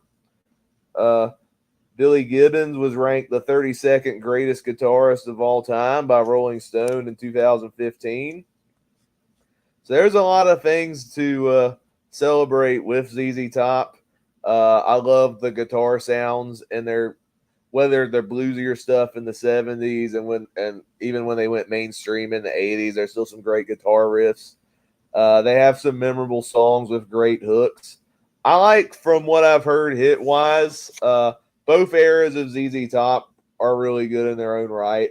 It's kind of like with Genesis. It's like people are like, what do you like better, Peter Gabriel or Phil Collins? Well, it's like, I like both. I mean, I prefer Phil Collins, but both eras of Genesis are still really good, and there's quality in them. And it's the same way with ZZ Top. The 80s era, probably more iconic, but there's still some great stuff. The bluesy stuff still really good. They're still deserving to be in the Music Hall of Fame either way. Yeah, I feel like they're almost more iconic for the look than even their music. They have the most I don't know, iconic, most well-known look, where it's like you see, you know who it is. It's ZZ Top. Only they look that way. Yeah. They have a lot of cool songs too. Cheap Sunglasses is another one of my favorites as well. Then my last one on this stretch, I just mentioned Genesis a minute ago. We'll be talking about one of the members of Genesis, and that is Phil Collins. All right. He was born in London, 1951. Obviously, we know where he started. He started out as the drummer for Genesis, and then starting in 1976, became the lead vocalist of Genesis. But we're not talking about Genesis. I'm pretty sure Genesis is already in the Music Hall of Fame, so I don't have to say anything about Genesis. Well, in the 80s, Phil Collins decided, while being with Genesis, to release some solo music. He released his first solo album in 1981 with Face Value. The album was inspired by his love of soul music, so he added a different flavor to his sound when doing some of the more solo hits. But his first album was very successful. It has one of his biggest hits ever, probably his most iconic song, "In the Air Tonight," which has one of my favorite has one of my favorite drum parts in any song, where like when the song picks up at the end, where he's like, I can feel it coming. And that pretty much solidifies Phil Collins as one of my favorite drummers. Great singer as well. Had other successful albums in the 80s. Hello, I Must Be Going, 1982. No Jacket Required, 1985. But Seriously, 1989. In the words of AllMusic, they say Phil Collins became one of the most successful pop and adult contemporary singers of the 80s and beyond. Not only was he part of an iconic rock band, but he also became a successful pop artist as a solo career. So many iconic songs in the 80s. I mentioned already In the Air Tonight, but you also got songs like Susudio, One More Night, Against All Odds, Another Day in Paradise, Don't Lose My Number, I Don't Care Anymore, which, again, epic drumming on that song if you haven't heard it. He did a really good cover of You Can't Hurry Love, originally by the Supremes. Two Hearts, another great song. I can name so many iconic Phil Collins solo hits. And he was also successful even going into the 90s. Had some songs like Dancing to the Lights, another really good song of his that was big in the 90s. He even went into soundtracks. He wrote songs for the Disney movie Tarzan. Had some amazing songs in that movie, like You'll Be in My Heart, which was, I think that earned, actually, You'll Be in My Heart was an Oscar winner. Yep. It won Best Original Song, which is very deserving. I love that song. Son, Man, Two Worlds. He did a second Disney soundtrack with Brother Bear. Not as successful as Tarzan, but still some good songs in its own right. I mean, if I hear On the Way on my Spotify playlist, I'll sing along to that. It's a great song. Yeah. So he currently has 8 studio albums, 150 million records sold worldwide. He's one of the world's best-selling artists. He is one of only 3 recording artists who have sold over 100 million records, both as solo artists and also separately as being a member of a band. The other 2 that are up with him in that feat are Paul McCartney and Michael Jackson. Yep. He's won 8 Grammys, 2 Golden Globes, 1 Oscar, and even a Disney Legend Award. Was inducted into the Songwriters Hall of Fame in 2003. What's criminal is he's not inducted into the Rock and Roll Hall of Fame as a solo artist, but he is in there as a member of Genesis, so I got to give him props for that at least. But I feel like he should be inducted for his solo work as well, especially since they got Peter Gabriel in there already. But, man, Phil Collins, great singer, great drummer. I think I prefer Phil Collins over Peter Gabriel. I just think he's a better singer personally. But, man, the hits, especially during his solo work, are just outstanding. And he is very deserving to be in the Music Hall of Fame. I agree. He's my favorite artist of the 80s, I'll say right now. I love Phil Collins' music. I have 2 of his albums on CD. No Jacket Required won Album of the Year at the Grammys that year. It was a huge, huge hit album. Like I said, Face Value is a great album, but Seriously is my favorite album of his. Those 3 are so good. Some of the best albums of the 80s, in my opinion. But yeah, I didn't realize that No Jacket Required won the Grammy. Yeah, won Grammy Album of the Year. Then you mentioned what's it called? But the other album, Take a Look at Me Now, was Against All Odds. It was nominated for an Oscar, I believe, because it was in a movie. Oh, okay. And that was one of his biggest hits. It's my song. That's a great song. So good. So much good stuff there. All right. So now we're on to your next 6. So I'm gonna go over the last 5 on the 1980s list plus one of my bonus picks. My second bonus pick I'll reveal our 1990s Music Hall of Fame. I guess I'll keep it for that.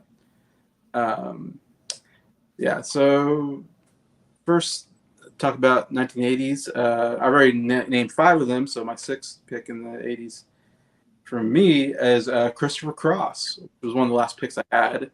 And I'm mainly with him because I love his voice. He is one of my favorite singers, like just vocally. He's such amazing high tenor voice. I love singers that have good tenor voices. Very unique kind of voice, in fact. But he's from San Antonio, Texas. it comes down to his first album, which is incredible. It came out in 1979, but his debut album was a huge hit, biggest hit that he had, and it won 5 Grammys. His debut album won 5 Grammys, including Album of the Year, which that's absolutely incredible. And it was, I think, a bit of an upset because I don't think anybody was expecting his album to win that year. I can't remember what else was nominated, but from what I remember, people kind of were surprised when he won Album of the Year for the Grammys. But to me, so that was really cool. Plus, he won Song of the Year and song "Sailing," which was a big hit off of that album. Which is, I love that song. It's my favorite Christopher Cross song, of course. And I don't know like all, but man, if you want to sit back and relax, listen to "Sailing." It just puts you in a relaxed mood. It's such a relaxing song. It feels so good, and it's part of this adult contemporary or yacht rock kind of the genre. And I listen to so many people like in the vinyl community that they really downplay adult contemporary. Oh, it's terrible music, or a lot of them don't like Christopher Cross style music. I don't know. I'm one of them. Like I love this music. I love the nice relaxation of the songs and stuff, like "Sailing." And I love his vocals. I don't have a problem with adult contemporary. I don't think everybody talks about it like it's a bad word. And I was like, I don't think it's a bad word. I think there's some good stuff in the adult contemporary and yacht rock and stuff like this. Anyway, so I think he's somewhat underrated as a musician and a singer and songwriter. But yeah, "Sailing" is so good. He then 1981, I think it was. He sings the title song to the movie Arthur, which is this comedy. And I'm forgetting the British actor that's in it that plays the main character, who's really good in the movie. He got an Oscar nomination for Best Actor. It's a good romantic comedy. I'm forgetting the guy's name, but anyways, the song was actually written by like Burt Bacharach or something, one of the great songwriters of all time. And but Chris Cross is so good singer, such a good singer. It won the Oscar for best song, Our Theme, the best that you can do. If you haven't heard that song, like to me, "Sailing" and "Arthur's Theme," the two best songs from Chris Cross. I love those two songs. And also his debut album is really good. I've heard his debut. Dudley Moore. Thank you. Yeah, Keith helped you out on that one. I didn't know the actor either. I've not even seen that movie. I like the movie. It's a good movie. Yeah, Dudley Moore is really good in it. Plays this rich drunk who then falls in love with Minnelli, who's like just a regular blue collar worker, and his dad's gonna like cut him out of the money if he marries her or something. I don't know. It's fun. It's kind of a bit of a comedy, romantic comedy. But yeah, that first album is really good. It's the only album I've heard from Christopher Cross, to be honest, because it's a big one. But I need to listen to more of his stuff. But that album's, yeah, definitely listen to that first album, which is a self-titled debut album. And he did some other albums that had some other songs that I'm not as familiar with. But he kind of faded out in the 80s because, again, 80s kind of got big with MTV and music videos. And Christopher Cross really wasn't a music video guy. He wasn't particularly like this great looking guy necessarily. Not nothing against the guy. He's not bad looking necessarily, but he just didn't fit the mold of what they're looking for, like Olivia Newton-John type or whatever, or the big rock 80s hair bands and stuff like that. In his music style, it wasn't really fitting MTV. So I feel like it's one of those things where he almost was bad timing for him in some senses. Like, because if you just listen to his music on the radio, it's like, man, this guy can sing and all this like that. But then it's like, he didn't have the notoriety on music videos, and so he never really grew, popularity wise, and kind of just faded away. He's also a really good guitar player. I've seen him on like, if you look him on YouTube and see him, he can really play. Like I didn't do that. I thought he was just like this really good like singer. And then you see him play, and you're like, no, he's a really good guitar player. In fact, a friend of mine, Sam St. John, his channel is called Sam St. John. He saw Christopher Cross in concert this last week, and Christopher Cross is like in his early 70s, I think now. And he said he sounded good still, and his guitar playing was really good. He had COVID, and it really hurt him really bad. Like he was like in a wheelchair for a little while or something like that. he was in bad health for a couple of years there during the COVID period. So now I guess he's going back to playing in concerts. Like he luckily survived and gotten better, anyways, health wise. So he's definitely somebody I'd love to see in concert because I think he's so talented, and I really need to hear more of his stuff. But that's why I put him in the '80s Music Hall of Fame, just because I think he's kind of underrated and deserves more recognition. So I put him in there. Yeah, I'm not.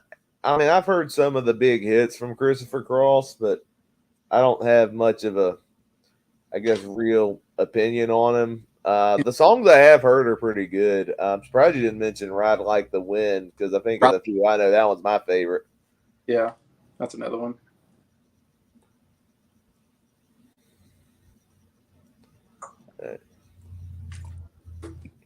All right. Uh, while you go and reveal the next one, I gotta go do something real quick. Okay. All right.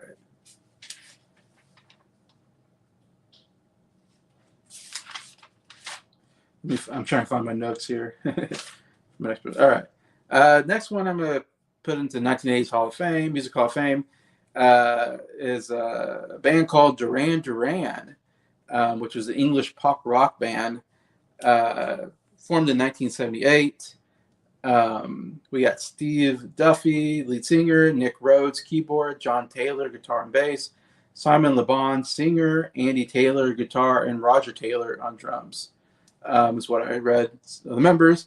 Duran Duran, actually not a band I'm that familiar with, except I know the name very well. I know they were a big hit in the 80s. That's why I felt like when we did this list, I felt like Duran Duran has to be on the list because I've heard so many people talk about Duran Duran as being like, again, I was too young in the 80s to like, I didn't listen to music at the time. So I wasn't aware of the big stuff that was happening in the 80s. So it's kind of later on in the 90s, I've heard people talk about Duran Duran being this big band and all that. To be honest, I haven't really heard a lot of their music. The big one, the first album I think is Duran Duran, 1981, and they had their first big hit was Girls on Film, kind of got them started. Their big album though is Rio from 1982, and it has their two songs that I know from Duran Duran, which is "Hungry Like a Wolf." It's probably their most, as far as I know, is their probably famous, most well-known song. Definitely a song I've heard on the radio. And then Rio is another song I know, mostly because it was on Guitar Hero. I used to play on Nintendo Wii, so I know I played that song on Nintendo Wii, so I knew Rio. So it must have been somewhat of a big hit for them. So it was kind of two big hits off of that album. Um, and what I really know them from is actually because I'm a big James Bond fan. They have one of the best James Bond songs of the time, "From a View to a Kill," from 1985. Dance into the fire, a lover's kiss. Anyway, oh, so catchy. It is one of the great. And it's so funny because uh, when they picked someone for Bond, I don't know. Duran Duran's not a band you think of to do a Bond song necessarily, but one of the members from Duran Duran saw like one of the producers of Bond at the time and said something like, "When are you going to put a good Bond song out there?" or something like that. I don't know. He said something funny to like one of them, like you should have us do a song, and I was like, "Yeah, definitely," because Duran Duran was like one of the biggest names at the time. So it's like, "Yeah, go ahead, write a song for James Bond." And so it's funny. He just met him at a party and got the gig, and it's a great song as well. Again, like I said, what really I think puts Duran Duran over a lot of bands was they were really good at using MTV music videos, and they were kind of innovators of the music video at the time. That was somewhat of a new thing in the 80s. And Duran Duran put out some iconic like music videos that I think really helped their popularity. Like I said, Christopher Cross didn't, Duran Duran did, and that's what made Duran Duran kind of a bigger name in that sense. Besides that, I don't know a lot more about the music. I know they made some more stuff, and I'm not sure what else, how far they went. But they did make it to the Rock and Roll Hall of Fame 2022. So just recently, in fact, I saw that concert, the Rock and Roll Fame concert they did. Because another member I'm going to talk about was also in the Rock and Roll Hall of Fame in 2022 as well. But yeah, Duran Duran, definitely a big enough name. It felt like you can't have the 80s without them to me. Even though I don't know them that well, I just know the name is big. Yeah, Duran Duran, I'm familiar with the hits, and they had some really good ones in the 80s. Like Hungry Like the Wolf's a classic, Rio, like you mentioned. Hungry like a wolf. Yeah, they had some really good stuff. View to a Kill is in my top 5 James Bond songs. Me too. Not the best movie, but that song is amazing. The greatest movie. I agree. I feel like if somebody grew up in the 80s, they'd probably be a bigger fan of Duran Duran than I am because I grew up in the 90s, so they weren't a big deal in the 90s. So I kind of missed out on their peak period. But They had one really big hit in the 90s that's really good, Ordinary World. Okay. That's a really good song. Yeah.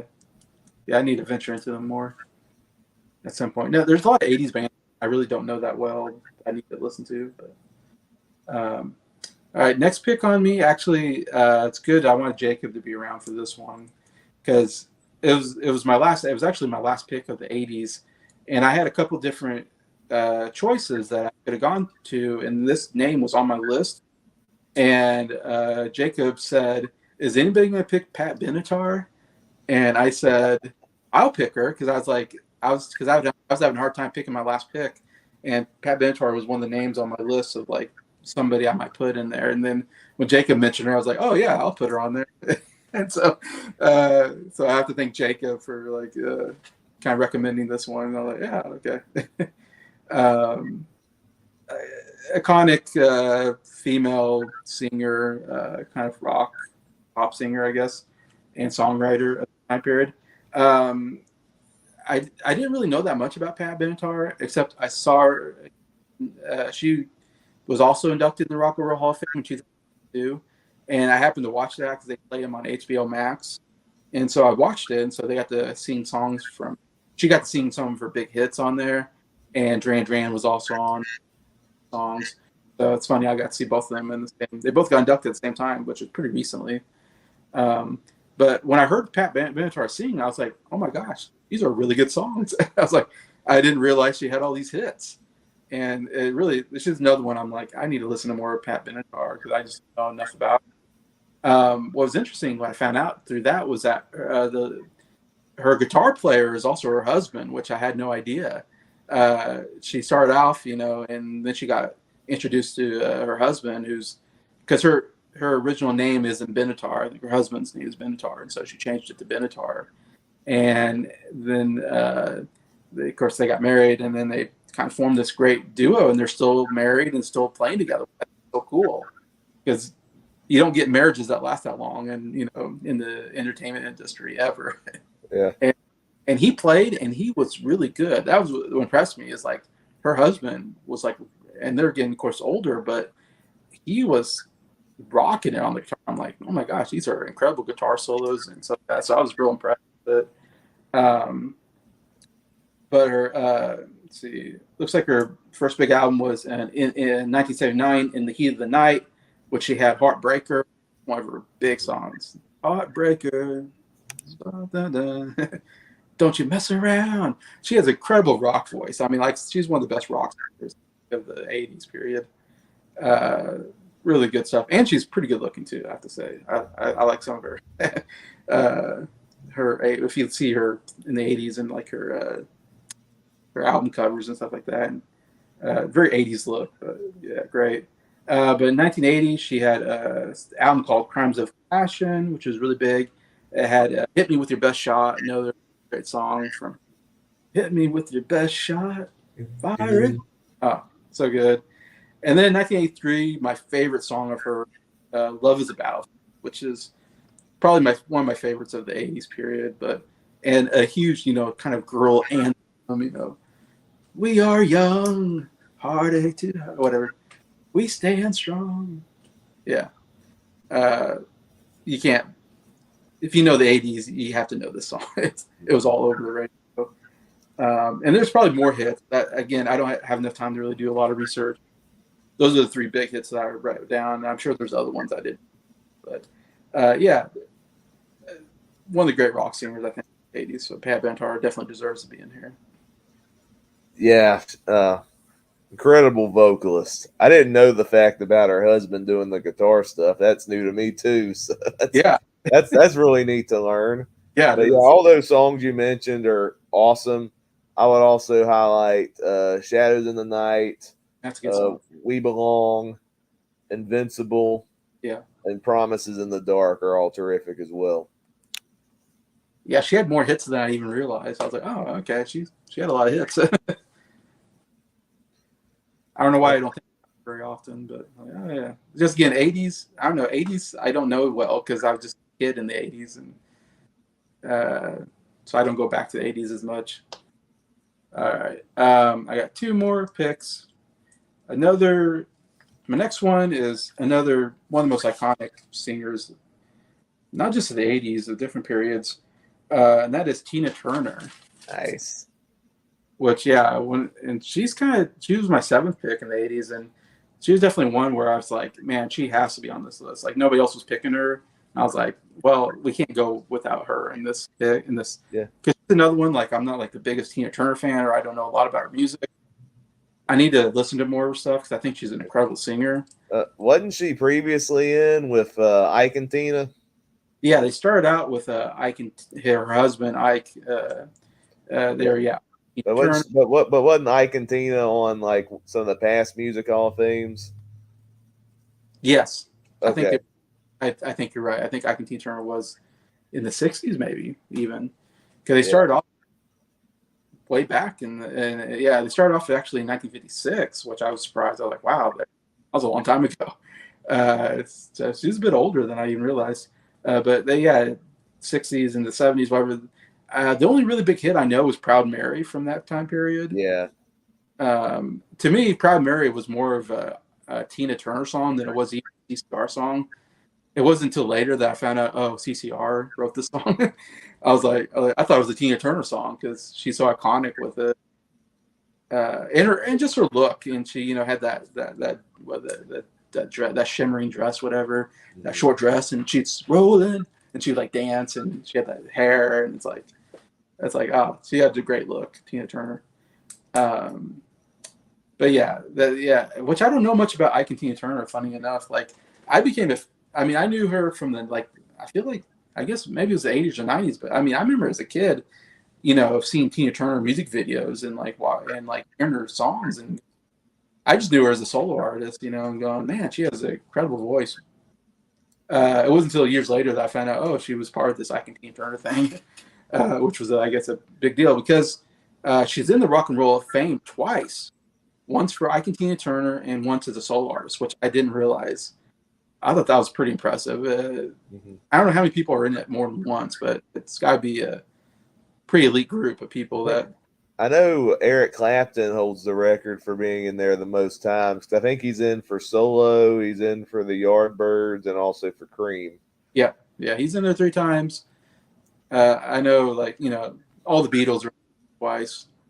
Stuff like that. Like the Crosby, Stills, and Nash and Young, they're all in there twice as well. So there's some people like that. So it's pretty impressive when you get in there more than once. And I didn't know Ike and Tina Turner was that big of a deal that they would get in, but they got in.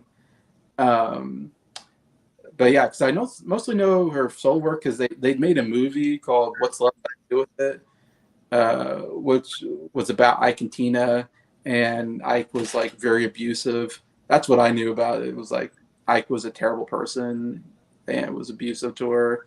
Lawrence Fishburne played Ike in the movie and was nominated for an Oscar. And the actress, I forget who's the name. The actress who played Tina. I've not seen the movie, but I know the actress. It's Angela Bassett. Angela Bassett was also nominated for that role. I haven't seen the movie, but I remember that movie was like a big deal. And it's funny. Mostly what I know about Tina Turner was like Ike was a horrible person. That's all I think about. It's like, man, what a terrible relationship they probably had. Good thing she got out. Because well, yeah. So she went solo. She kind of come back. So Ike and Tina, they eventually broke. Got divorced. I guess. I didn't go again. I didn't do enough research to know all this, but yeah, they were married. Yeah, they were married. Got divorced. Yeah. Like I said, troubled relationship from what I know. But then in the 80s, she had like this big comeback and she became a huge star. Uh, also she acted too. She would act in some movies as well. But her big album was Private Dancer in 1984. Huge hit. It was like the biggest hit of 1984. And it's got What's Love Got to Do with It, which was her biggest hit of all time. Number one. I think her only like number one hit or something like that. But I love that song. Like I remember that song being on the radio. Oh my gosh, so good. What's love got to do with it? And very much like autobiographical about her relationship, I think. Who needs a heart when a heart can be broken? Great writing, just a great pop song of the 80s. Also, Private Dancer was, I know, a big hit as well off the album. But yeah, it won. Oh, What's Love Got to Do It also won the Grammy for Record of the Year. So yeah, that album definitely brought her back as like a huge star of the 80s. Like I said, she's a little bit older by this point, but still rocking it. And she had the great 80s hair look and all that anyway. In the late 80s, her tour was the highest grossing tour of the 1980s. So her touring was huge. I mean, like I said, it was one of the biggest of the 80s period. So that's pretty good. There's also like I didn't write everything down, but she was like the first Black woman to be on the cover of like Rolling Stone and something else. I forget. There was a couple, but she had tons of Grammys. I mean, I didn't write them all down, but if you look them up, she won so many awards. I mean, so many accolades. To me, she was one of the biggest stars of the 80s, in my opinion. Also sang one of my favorite James Bond. Again, I always go back to James Bond because I love James Bond. One of my favorite James Bond songs, GoldenEye, for the movie GoldenEye. She hits one of these big notes at the end that you're like, holy cow. Like, I didn't know she can do that.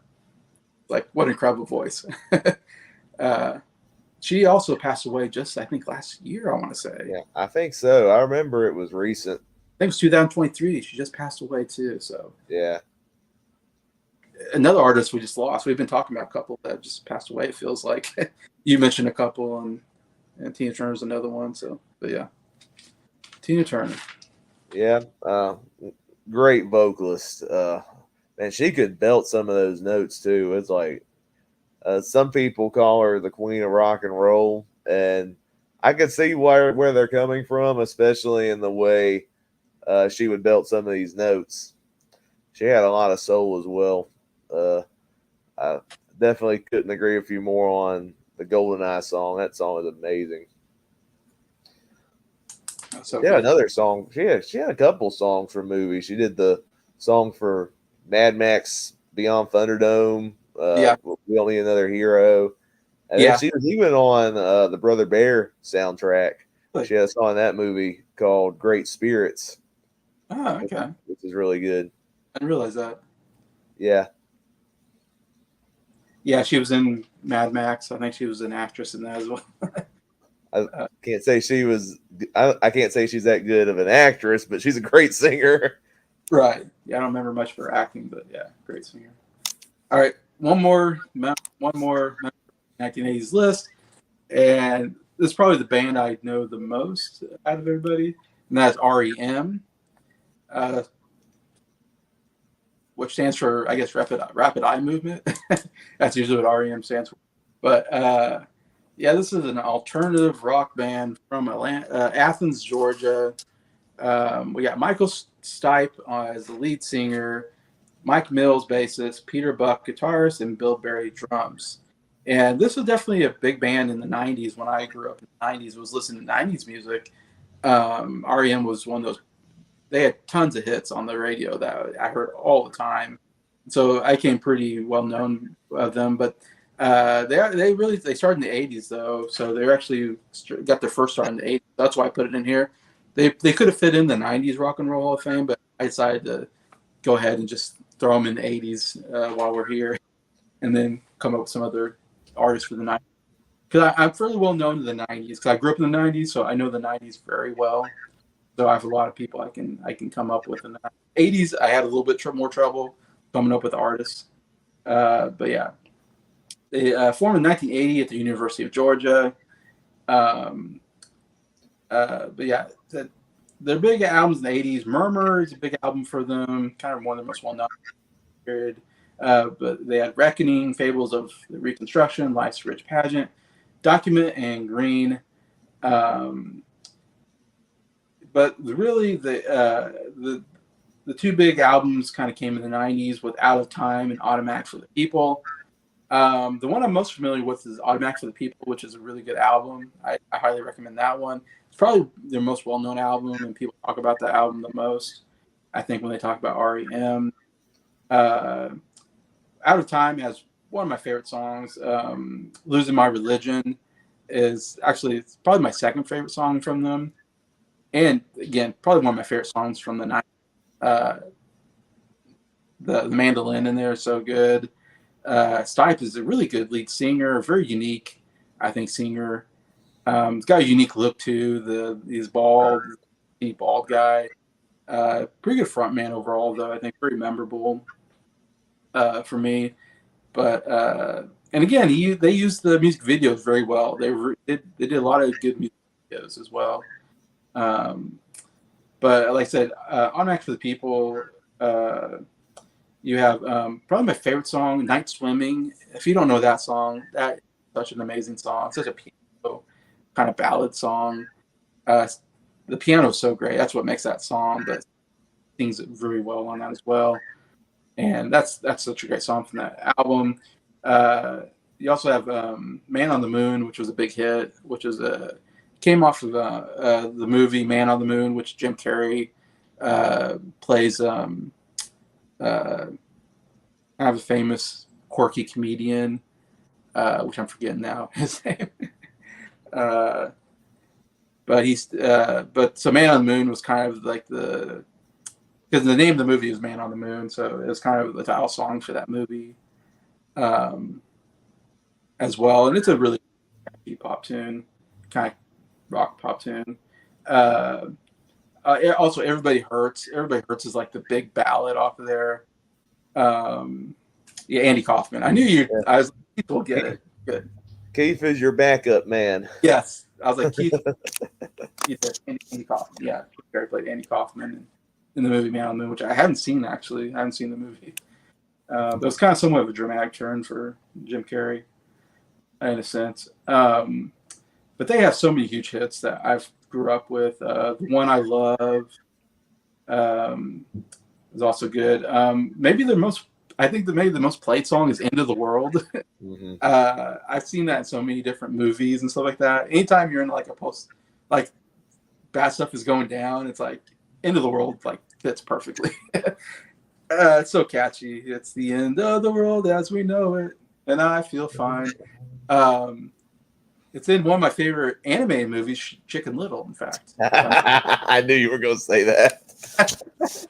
I first heard the song in Chicken Little, and I'm like, what is this song from this movie?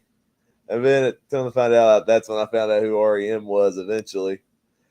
I thought it was made for Chicken Little, and then later on I watched Independence, and I'm like, wait a minute, that's a song in Chicken Little. I didn't realize that came out in the 80s because the sound of that song felt kind of ahead of its time. I would have thought it was made for 2005 or something. Yeah. No, back in the, I think, 90s, I guess. I don't know when that came out, but it's so iconic. It's so catchy. Like I said, yeah, it's a perfect song for a movie where things are being destroyed. In fact, it's funny, when before I started my channel, I first kind of got introduced to YouTube channels on a channel called Reactions to Classics, and this father and son duo do that channel, and they do the song requests, and they do a live thing. Which first time I ever was a part of any kind of live stream.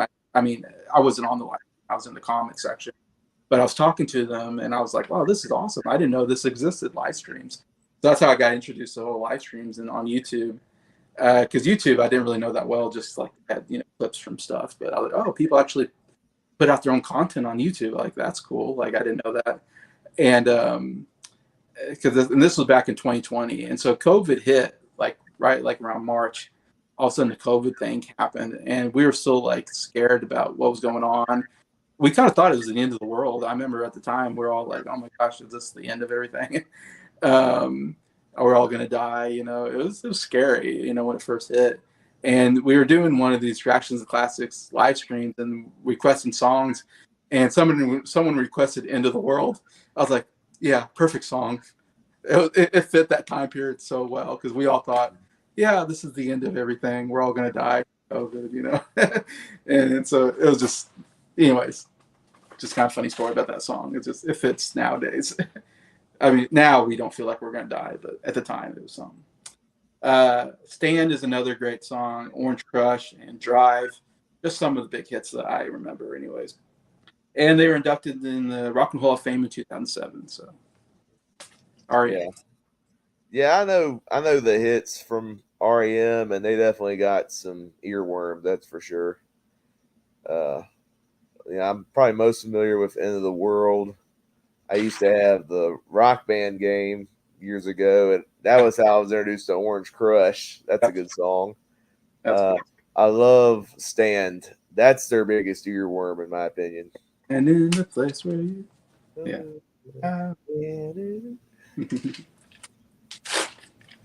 All right. All right. 6 more for you. Oh, so I got the last 6. Last 6. All right, I got the last 6. All right, we going back to country music, and this one, talking about Dolly Parton. She was born in Tennessee, 1946. Yep. Pigeon Forward is the big Dollywood.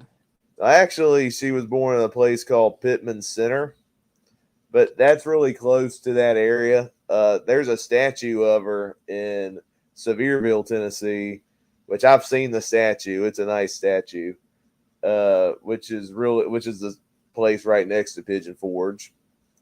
And we all know in Pigeon Forge, Tennessee, is where the Dollywood theme park is, which she runs. I've driven through Pigeon Forge. Pigeon Forge's pretty cool. I'd love to go to Dollywood. That'd be cool.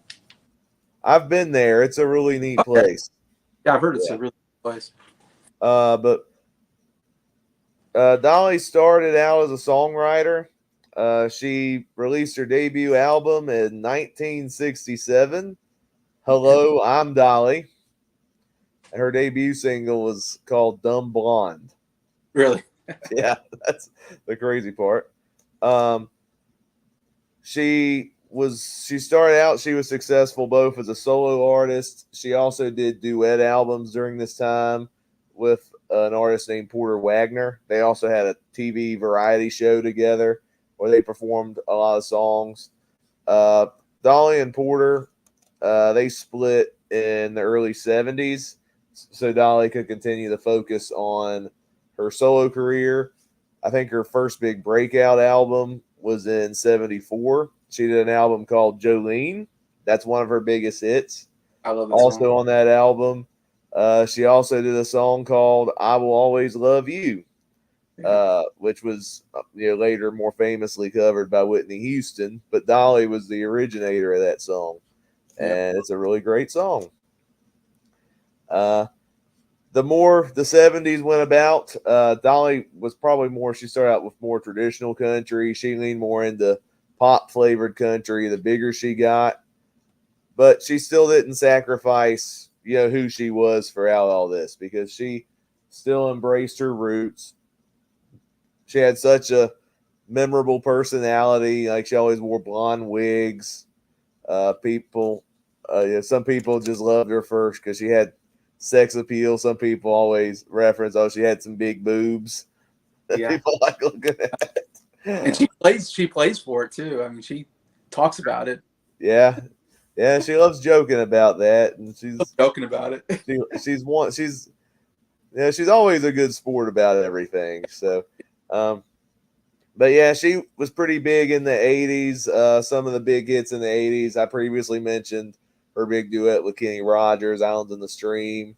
9 to 5 was a big hit in the 80s. Those were probably the two big crossovers she had in the 80s.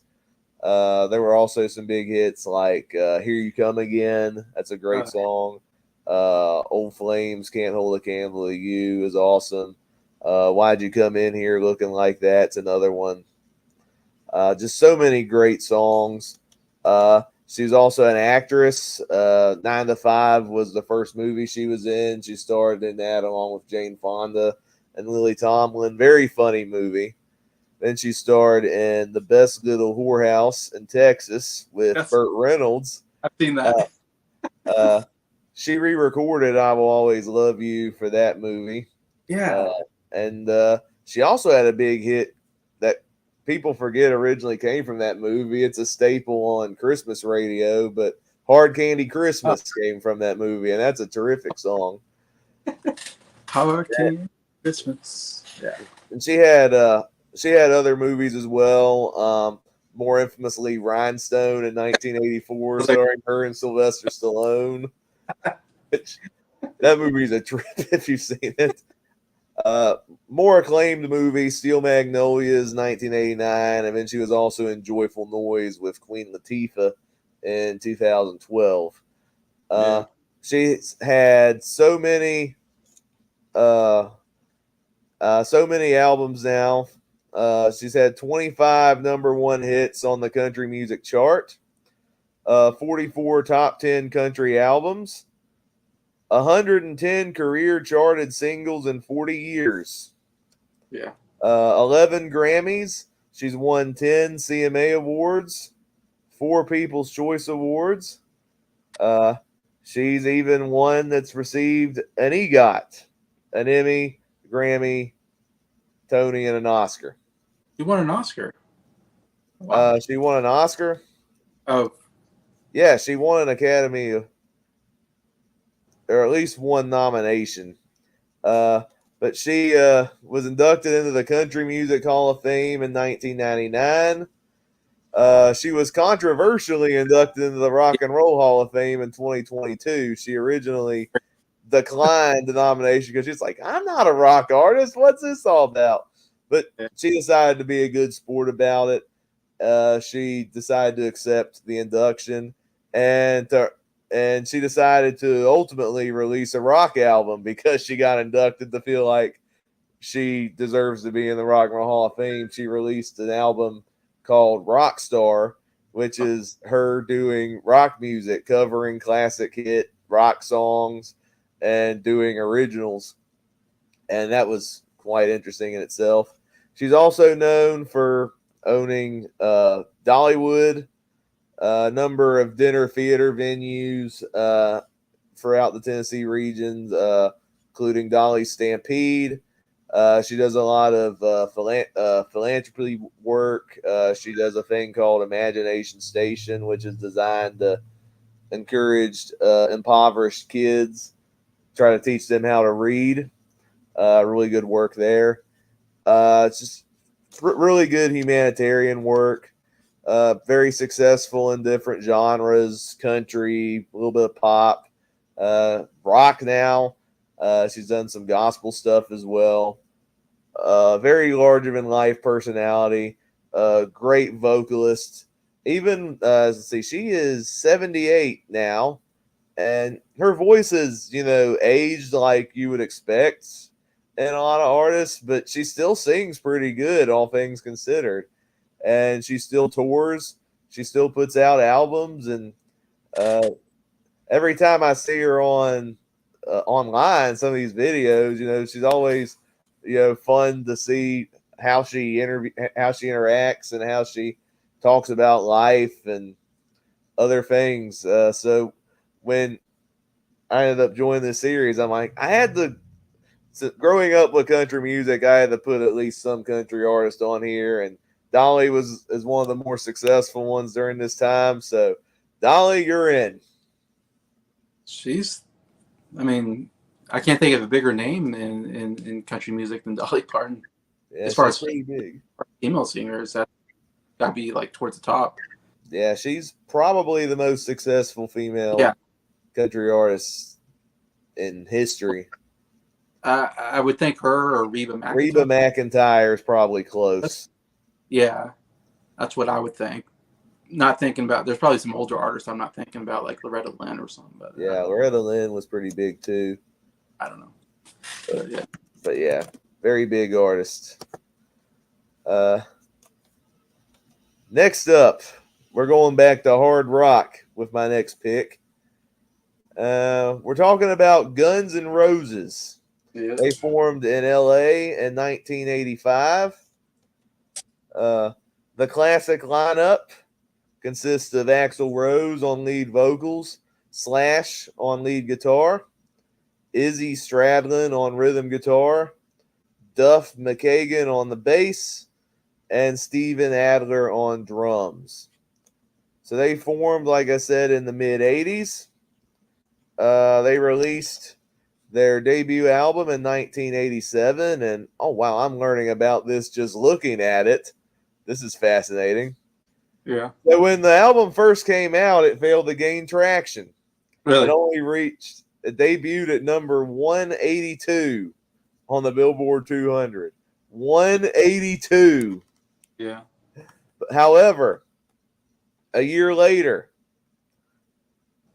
there was a grassroots movement of people that started to enjoy their music, and a lot of that is propelled because of the music video, MTV, for a song you might have heard of called "Welcome to the Jungle."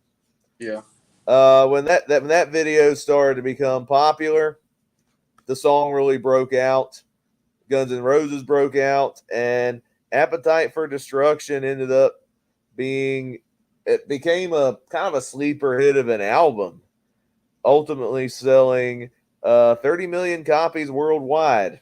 And I think even now it's seen as one of the best debut albums of all time. It had big hits like Welcome to the Jungle, Sweet Child of Mine, which was their only number one on the Hot 100, along with Paradise City, all great songs. Their other successful album in the 80s was GNR Lies, which had the hit song Patience, which is a really good song. Pretty successful in the 80s as well, or 90s, I mean. We got Use Your Illusion and Lose Your Illusion 2 that were released about the same time, 1991. Had some pretty big hits on it, such as You Could Be Mine, which was featured in the soundtrack to Terminator 2. They also have a really good cover of Knocking on Heaven's Door, Bob Dylan song originally. Of course, I heard the Guns N' Roses cover first, and it's more over the top than Bob Dylan's, but that's what I love about it. But then in the 90s, they started having fractions within the band. Like Axl Rose is known for a pretty big ego, and so he couldn't get along with the other members. And so some of the classic lineup started to leave the band during the 90s. They had one last album in 2008. It was supposed to be a passion project for Axl Rose, and the album took like 10 years to make. It was called Chinese Democracy. It eventually came out. It said it was the most expensive rock album in history. It took $14 million to make this album. And a lot of people say that album sucks. I don't know anything about that album, so I'm just hearing going what the people say on that one. But I think it still sold very well.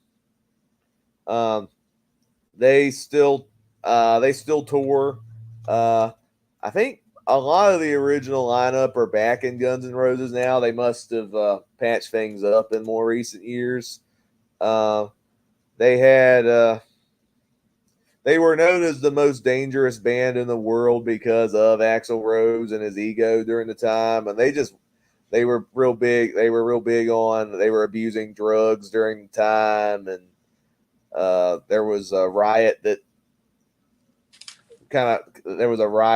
in some of their shows that perceived the band as very dangerous. But today, a lot of that's kind of died down now. They've sold 100 million records worldwide. They're one of the best-selling bands in history, and they were even inducted into the Rock and Roll Hall of Fame in 2012. The hit songs from Guns N' Roses to this day are still really awesome, especially during their prime. And because of that, I decided to induct them into the Hall of Fame. One of the biggest rock bands of the '80s for sure. Just Appetite for Destruction alone, so huge. Yeah, I didn't realize the album didn't do well at first. That was Well, yeah, because that's one of the greatest selling albums probably of the '80s. yeah. Nick is back from his movie. He loved I'm it. actually going. I've already. I ordered my ticket. I'm going to see that tomorrow afternoon. So Uh, I haven't seen it yet. I saw it already last Oh, weekend. the new one, Deadpool and Wolverine. Yeah, Right. Yeah. you should like it. Okay. I'm just excited to see Oh, him and Hugh Jackman just butt heads. oh my gosh, seeing Hugh Jackman again, so good. Yeah. All right. Well, my next one, the next band I'm inducting, is Blondie. Blondie. American rock band. They formed in 1974, New York City. Founding members include probably the reason why the band is called Blondie, lead vocalist Debbie Harry, who's a blondie, and then guitarist Chris Stein. And they had other members as well. Those are like the two big members of the band. Their early albums in the 70s had more influences of punk and new wave. They were pretty much an underground band originally in the US. They didn't really gain much traction at first. They were bigger in the UK and Australia with their first couple of albums, which is kind of weird because they're an American band. Their breakout album was in 1978, Parallel Lines. Then after that album, they started to really have some really big hits. One Way or Another is one of their most well-known songs. And they were also known, even though they had their start doing more punk and new wave, they dabbled with different genres as well. Heart of Glass, for example, that's the number one hit they had. That had a lot of disco influences in it. And there were some people that were upset that they thought that was a sellout, especially the punk fans. But hey, a good song is a good song, and Heart of Glass is still one of the group's best songs. Then you have a song like The Tide is High, going into the 80s, that had a little bit more of a reggae feel to it. They had another big hit in the 80s with Rapture, which even had, that was one of the earliest uses of hip hop in a song. Debbie Harry does like a weird rap solo in the middle of the song. Not one of my favorite Blondie songs, but it was a number one hit for the group. They also had a number one hit with Call Me. That's probably one of their heavier rock songs. That's pretty good. They disbanded in 1982 after their album The Hunter. Debbie Harry had a solo career, but they reformed in 97 and had a number one hit in the UK in 99 with the song Maria, which I've heard that song. It's actually pretty good. They continue to perform and tour even to this day. They released an album as recent as 2017 called Pollinator. The group has sold over 40 million records worldwide and were inducted into the Rock and Roll Hall of Fame in 2006. Wow. So Blondie is pretty – I like Blondie. I like the different styles in some of their music. Debbie Harry is a memorable lead vocalist. Good presence when she performs. They had some pretty memorable songs. I think they're pretty fitting, especially in the 80s, to be in the 80s Hall of Fame. Yeah, definitely. All right, who do I have next? Okay, I got another. Three left, I believe. Three left. The next band is also female fronted. Yeah. And that is Heart. Oh, they're great. Yeah. It says they're American and Canadian. I guess some of the members are American and others are Canadian. They actually formed in Vancouver. So that's in Canada. Uh, Mm. so they had, I think they had different lineup changes before the main lineup was established in 1975. You had the primary members were two sisters, Anne and Nancy Wilson. Anne primarily was the lead vocalist, while Nancy was the guitarist, but they had other guys that would be part of the band as well as musicians. But the two sisters were the primary members of Heart. They started out doing hard rock style music in the 1970s. They had their debut album was called Dreamboat Annie in 1976. Two of their biggest hits were from that album, Crazy on You, which is an amazing song, and then probably their most well-known song, Barracuda, Yeah. which is such a heavy rock song, great riff. Yeah. Such an awesome song. They had other hits as well, including Magic Man, which is a really good song. Straight On is a great song from that era. They transitioned into a more mainstream rock act in the 80s and like the MTV era. Some people accuse Heart of selling out in the 80s. Even some of the members of Heart now are like, why did we do some of these songs? Some of these members think these songs suck. I disagree. I think they're hard on themselves because they had some great songs in the 80s. Some really good ballads like What About Love? Never is a pretty catchy song. And then another one of their big hits in the 80s is Alone, which is actually one of my favorite ballads of the 1980s. It's a really great song. Incredible vocals from Ann Wilson and some really good guitar and piano work on there as well. Also, one of the few songs that Nancy Wilson led, These Dreams, is a very beautiful song. That's a pretty good rock song as well from the 80s. They also had some other radio hits as late as the 90s. They had another big hit with All I Want to Do Is Make Love to You. They still perform even to this day. Nominated for 4 Grammy Awards. They've sold 50 million records worldwide. They were inducted into the Rock and Roll Hall of Fame in 2013. Another iconic band. Love the vocal work. Ann Wilson, probably one of the best female voices in rock.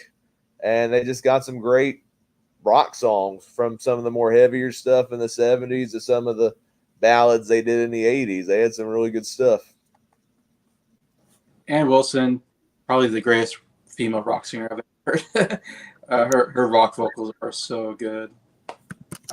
Impressed. One of her best performances is singing "Stairway to Heaven" at the Kennedy Honors for Zeppelin. I've seen that before. That is an awesome cover. So good. Yeah, such a great cover. Yeah, they're touring. They're coming around here, but I think Ann Wilson's had some health issues. I think she had to cancel some tour dates or something. Yeah. I hate to hear that. It'd be fun to hear them live. Yeah, that'd be great. All right, so I got 2 more artists left. Right. Yeah, of the ones I picked, I decided to do the last 2. They're both considered the kings of their respective genres, so I decided to save them for last. Yeah. First, I'm going with what many describe the king of country music. Okay. And that is George Strait. Yeah, going country. He was born in 1952, grew up in Texas.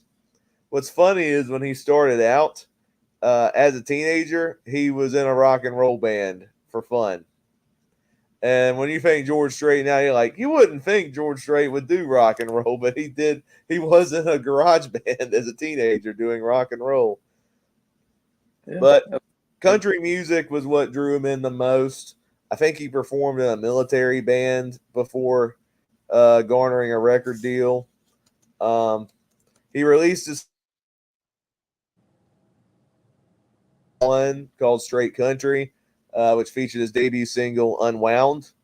And the more that he started putting out music, he broke out and had just so many iconic songs that so many, including myself, rank as some of the greatest country songs of all time.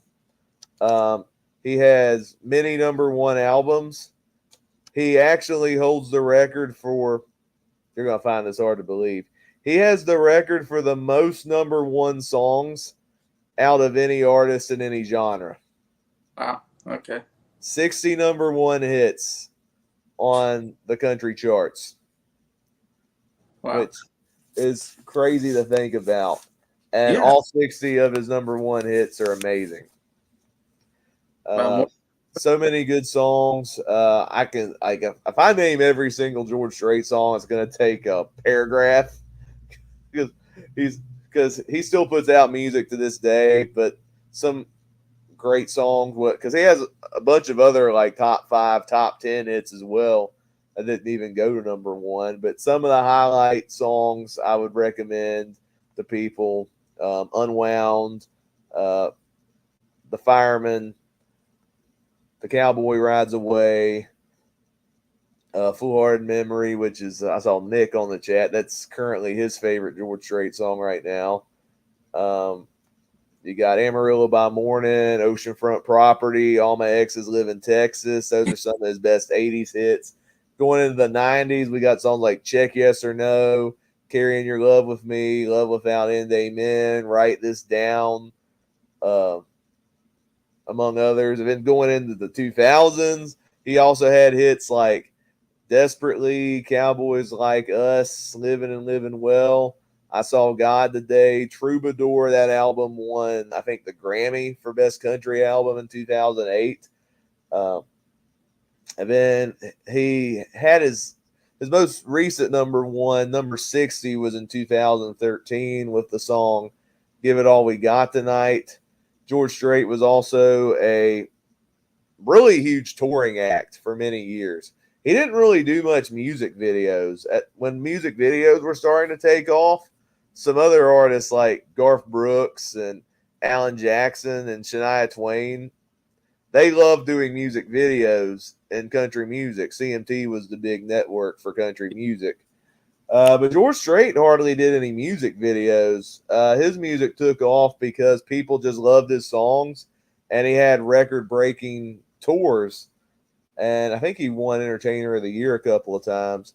He went on semi-retirement from touring in 2014. That was his last really big concert.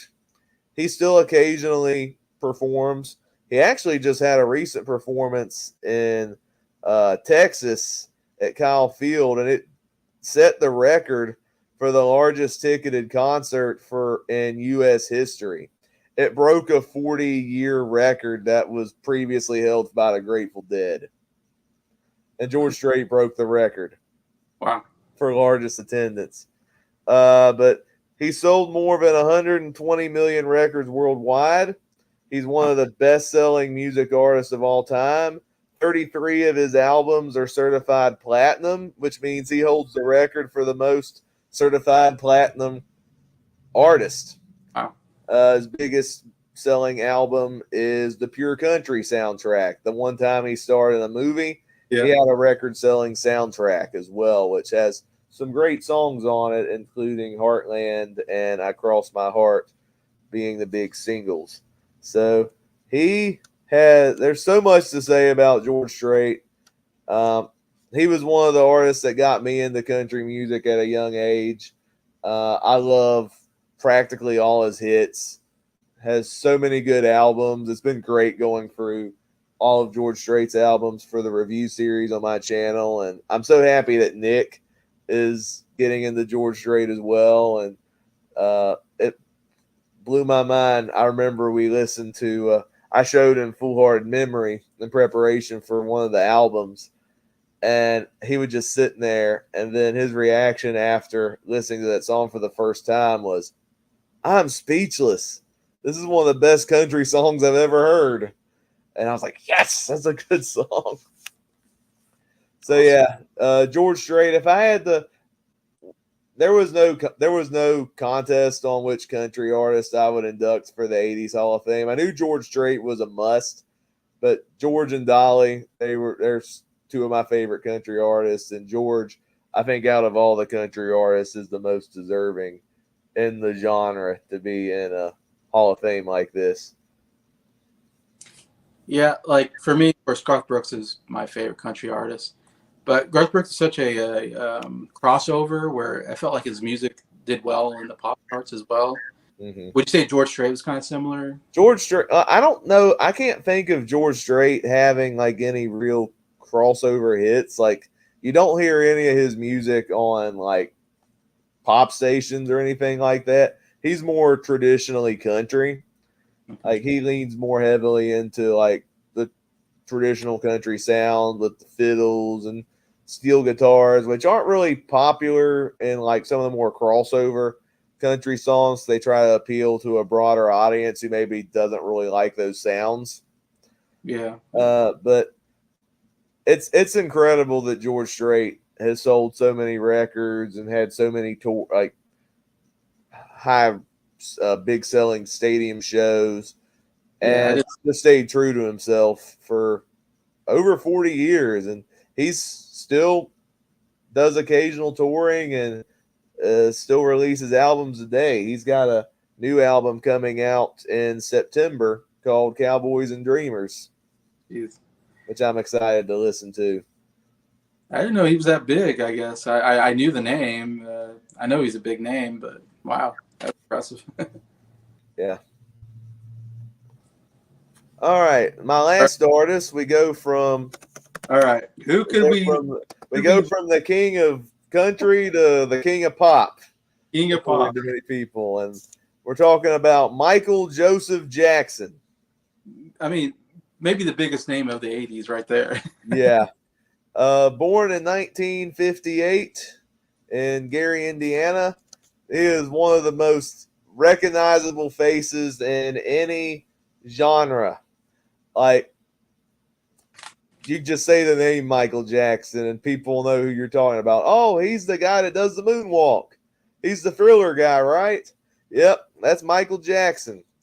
He is the 8th child of the Jackson family, the second youngest behind, I think Janet was the youngest. He made his public debut in the 1964 with his brothers. They formed a group called the Jackson 5. The Jackson 5 first broke out in 1968 when they signed with Motown, with Michael Jackson being the lead singer of the Jackson 5. Jackson 5, of course, had big hits like ABC and I Want You Back and I'll Be There.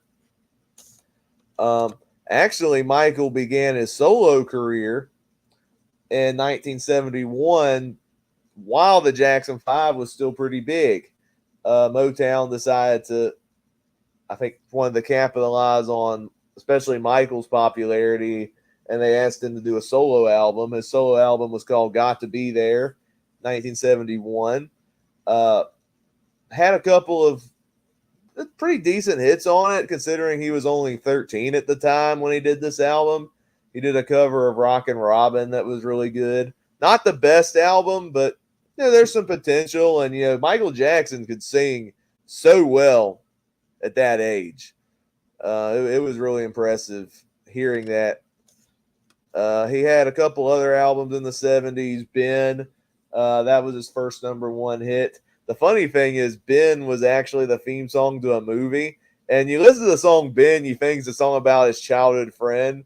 But Ben, in the movie, Ben is a rat. So he's singing about a rat, technically. Which kind of takes away the emotional resonance of the song. But still a great song. In my opinion, it's the best song he did during the Motown era. He did 2 other albums. Because I've gone through all of Michael Jackson's albums. I did a solo deep dive on him. First artist you did dive on? Yeah, I think he was one of the first ones I did a solo deep dive on. He had 2 other albums during the Motown era, Music and Me and Forever Michael. They didn't sell as well. That was during the time he was going through puberty, and so his voice wasn't fully there at that time, and it was kind of awkward to listen to. Those albums are really boring. I don't really care for those albums. It wasn't until 1979 where things started to change. That was after he left Motown, and he wanted to have full creative control on his music. He teamed up with famed producer Quincy Jones. They put out Off the Wall, and that was his first real big breakout album. It had 2 number 1 hits on it with Rock With You and Don't Stop Till You Get Enough, and another real big hit with She's Out of My Life. Title track was good as well. It's a really good disco album. A lot of great stuff on that album. And then he followed that up in 1982 with, let me get it real quick, one of 2 albums that I currently own on vinyl. I'm starting to get into the vinyl stuff recently. Yeah. And this is one of 2 albums I currently own. Thriller. And that is, I mentioned AC/DC's Back in Black is the second best-selling album of all time. Well, that, my friends, is the best-selling album of all time. And deservedly so, because all 9 songs on that album are some of the best pop music you'll ever hear. 7 of the 9 songs were hit songs. You got Thriller, amazing song. Beat It, Billie Jean. The Girl Is Mine, really amazing duet with Paul McCartney. PYT, Pretty Young Thing. Human Nature, Wanna Be Starting Something. All awesome songs. And then he followed that up in 1987 with Bad, another amazing Michael Jackson album. Had 5 number 1s on it.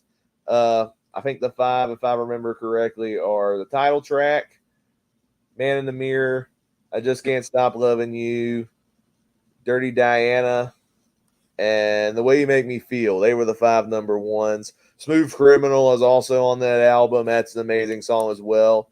Also, I should mention Michael Jackson helped popularize the music videos. Yes.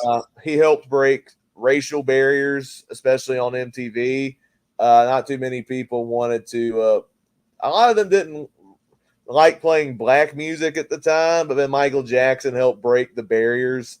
And he had some of the most acclaimed music videos of all time. Thriller is, and that's almost like a short film in itself. It was made by the director who did American Werewolf in London and the Blues Brothers.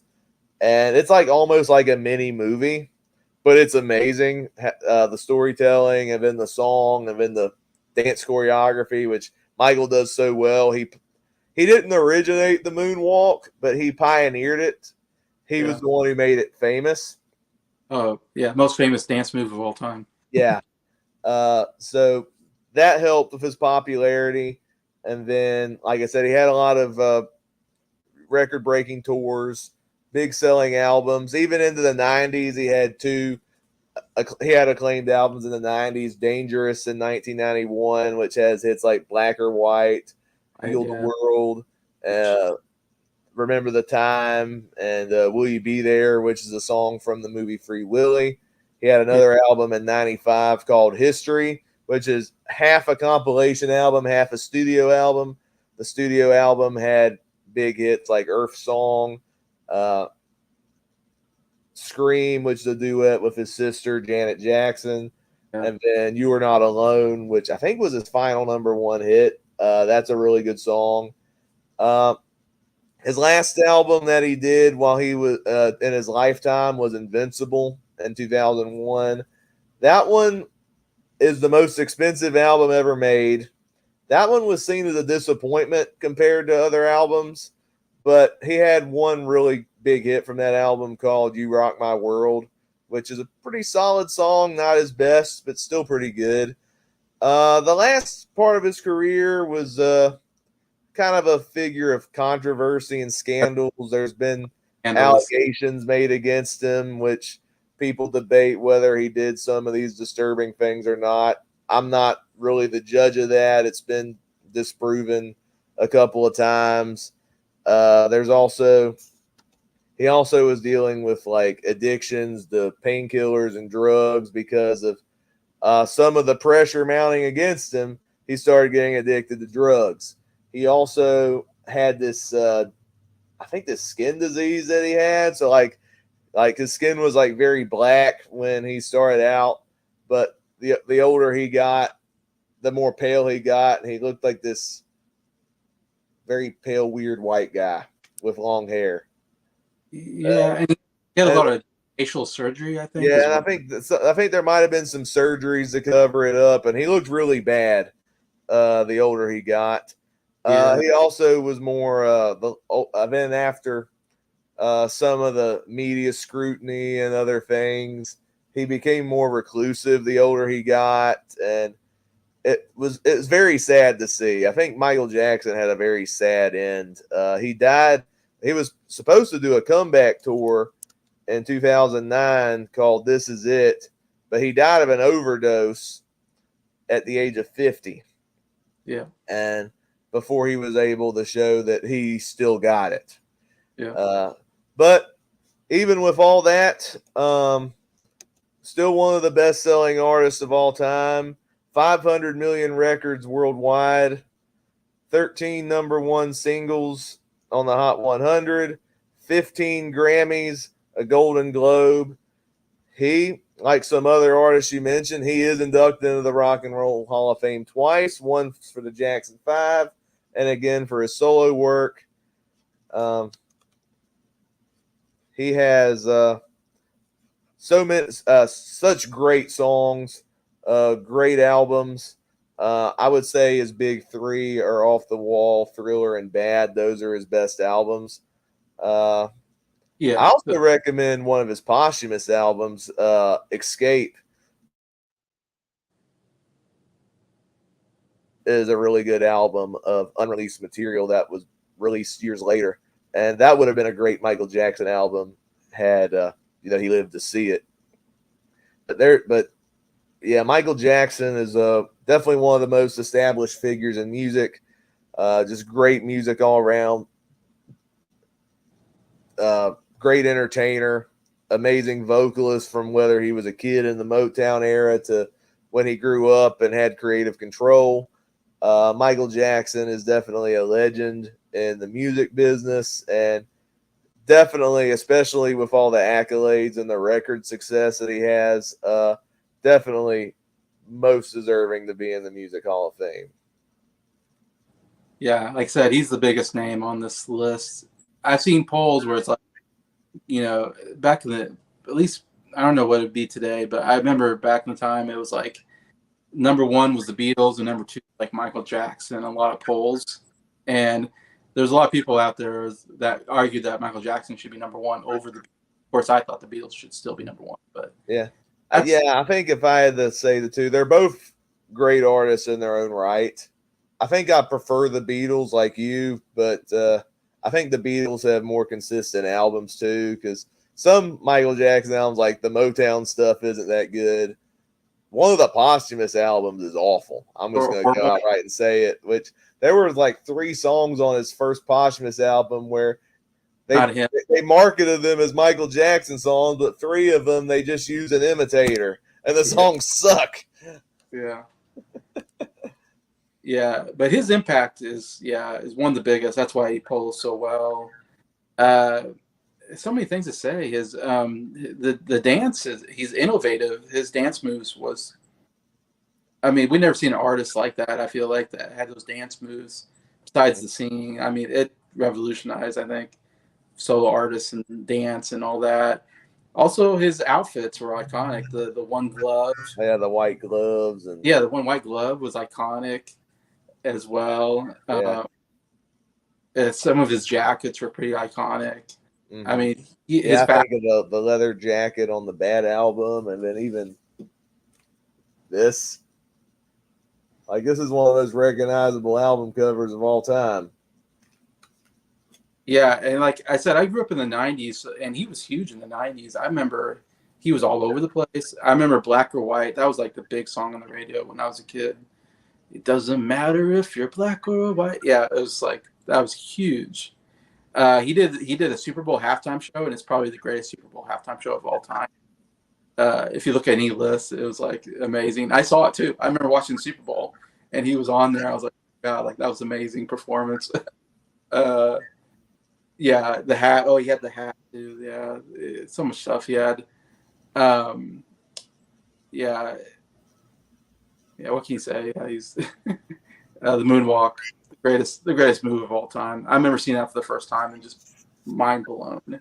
Yeah. Uh, And people try to imitate it, and it can never be duplicated. yeah, yeah. Yeah. I remember. I don't know if you remember when he died. I remember very vividly the day he died because Hmm. I was a camp counselor at a Bible camp called Ponca, Arkansas, which I grew up going to. And I was a camp counselor there during the summer. And we were coming back home from you spend a week at the camp. And I was coming home on the bus with all the kids. And it's like a 6-hour bus drive or something like that. And we stopped by a gas station, to get out, and the kids get out and they go and they buy stuff and we eat, and it's just a good time to get out of the bus and move around. And there was a TV it was in this gas station. And I remember looking up and Michael Jackson died. And it was like, oh, wow, that was a shock. I mean, he was only 50. He wasn't that old. I mean, but yeah, I remember being like, that was like one of those shocking, like, reveals of like, oh, wow. Like, I remember vividly the day he died. Yeah. I have an interesting story. Coincidentally, the week he died, I was also at a Bible camp, but I was a kid at the Yeah, time, yeah. and so I didn't see. I only knew Michael Jackson by name only. I couldn't tell you a Michael Jackson song at the time. Uh, Growing up or as a kid, kids are kids, and they will make awful jokes sometime. So I had the impression that Michael Jackson was just some creepy guy. I didn't know him for the music because people are like, oh, he's he's don't put Michael Jackson around kids and stuff like that. And you know how kids are.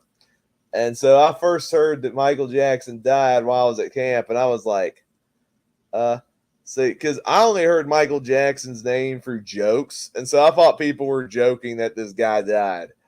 And it wasn't until I got out of camp, and then I'm like, did this Michael Jackson guy die? And they're like, yeah. And I'm like, okay.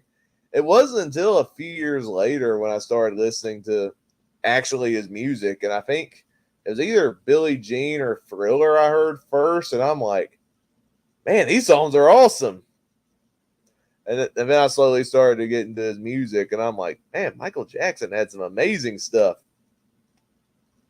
Oh, yeah. Billie Jean. I always loved that song off Yeah, Thriller. Beat It was, yeah, huge. yeah.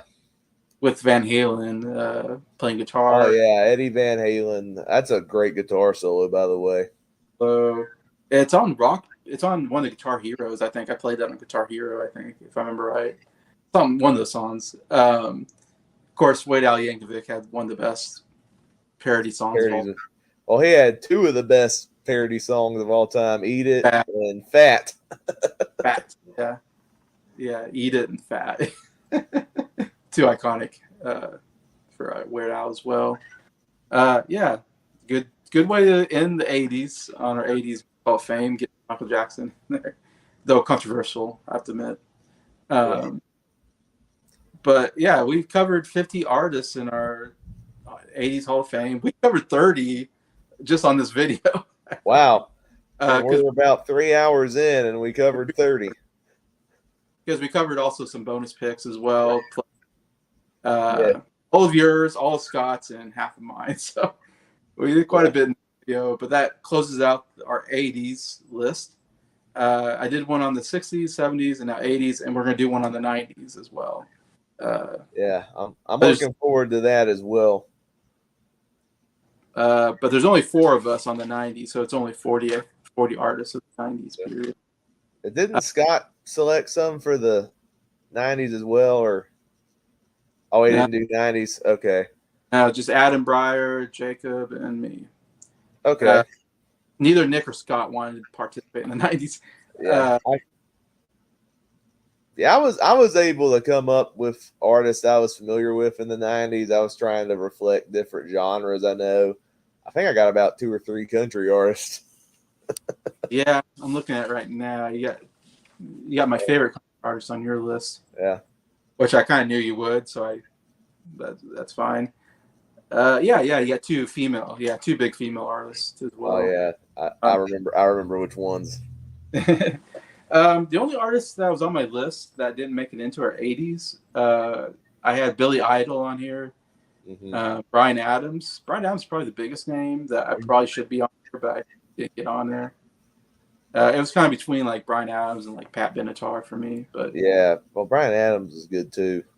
Bryan's good. I think John Mellencamp was a snub.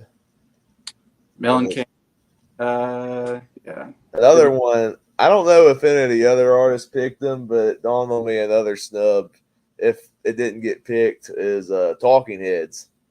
Yep, I have Talking Heads on my list. That's another big kind of snub.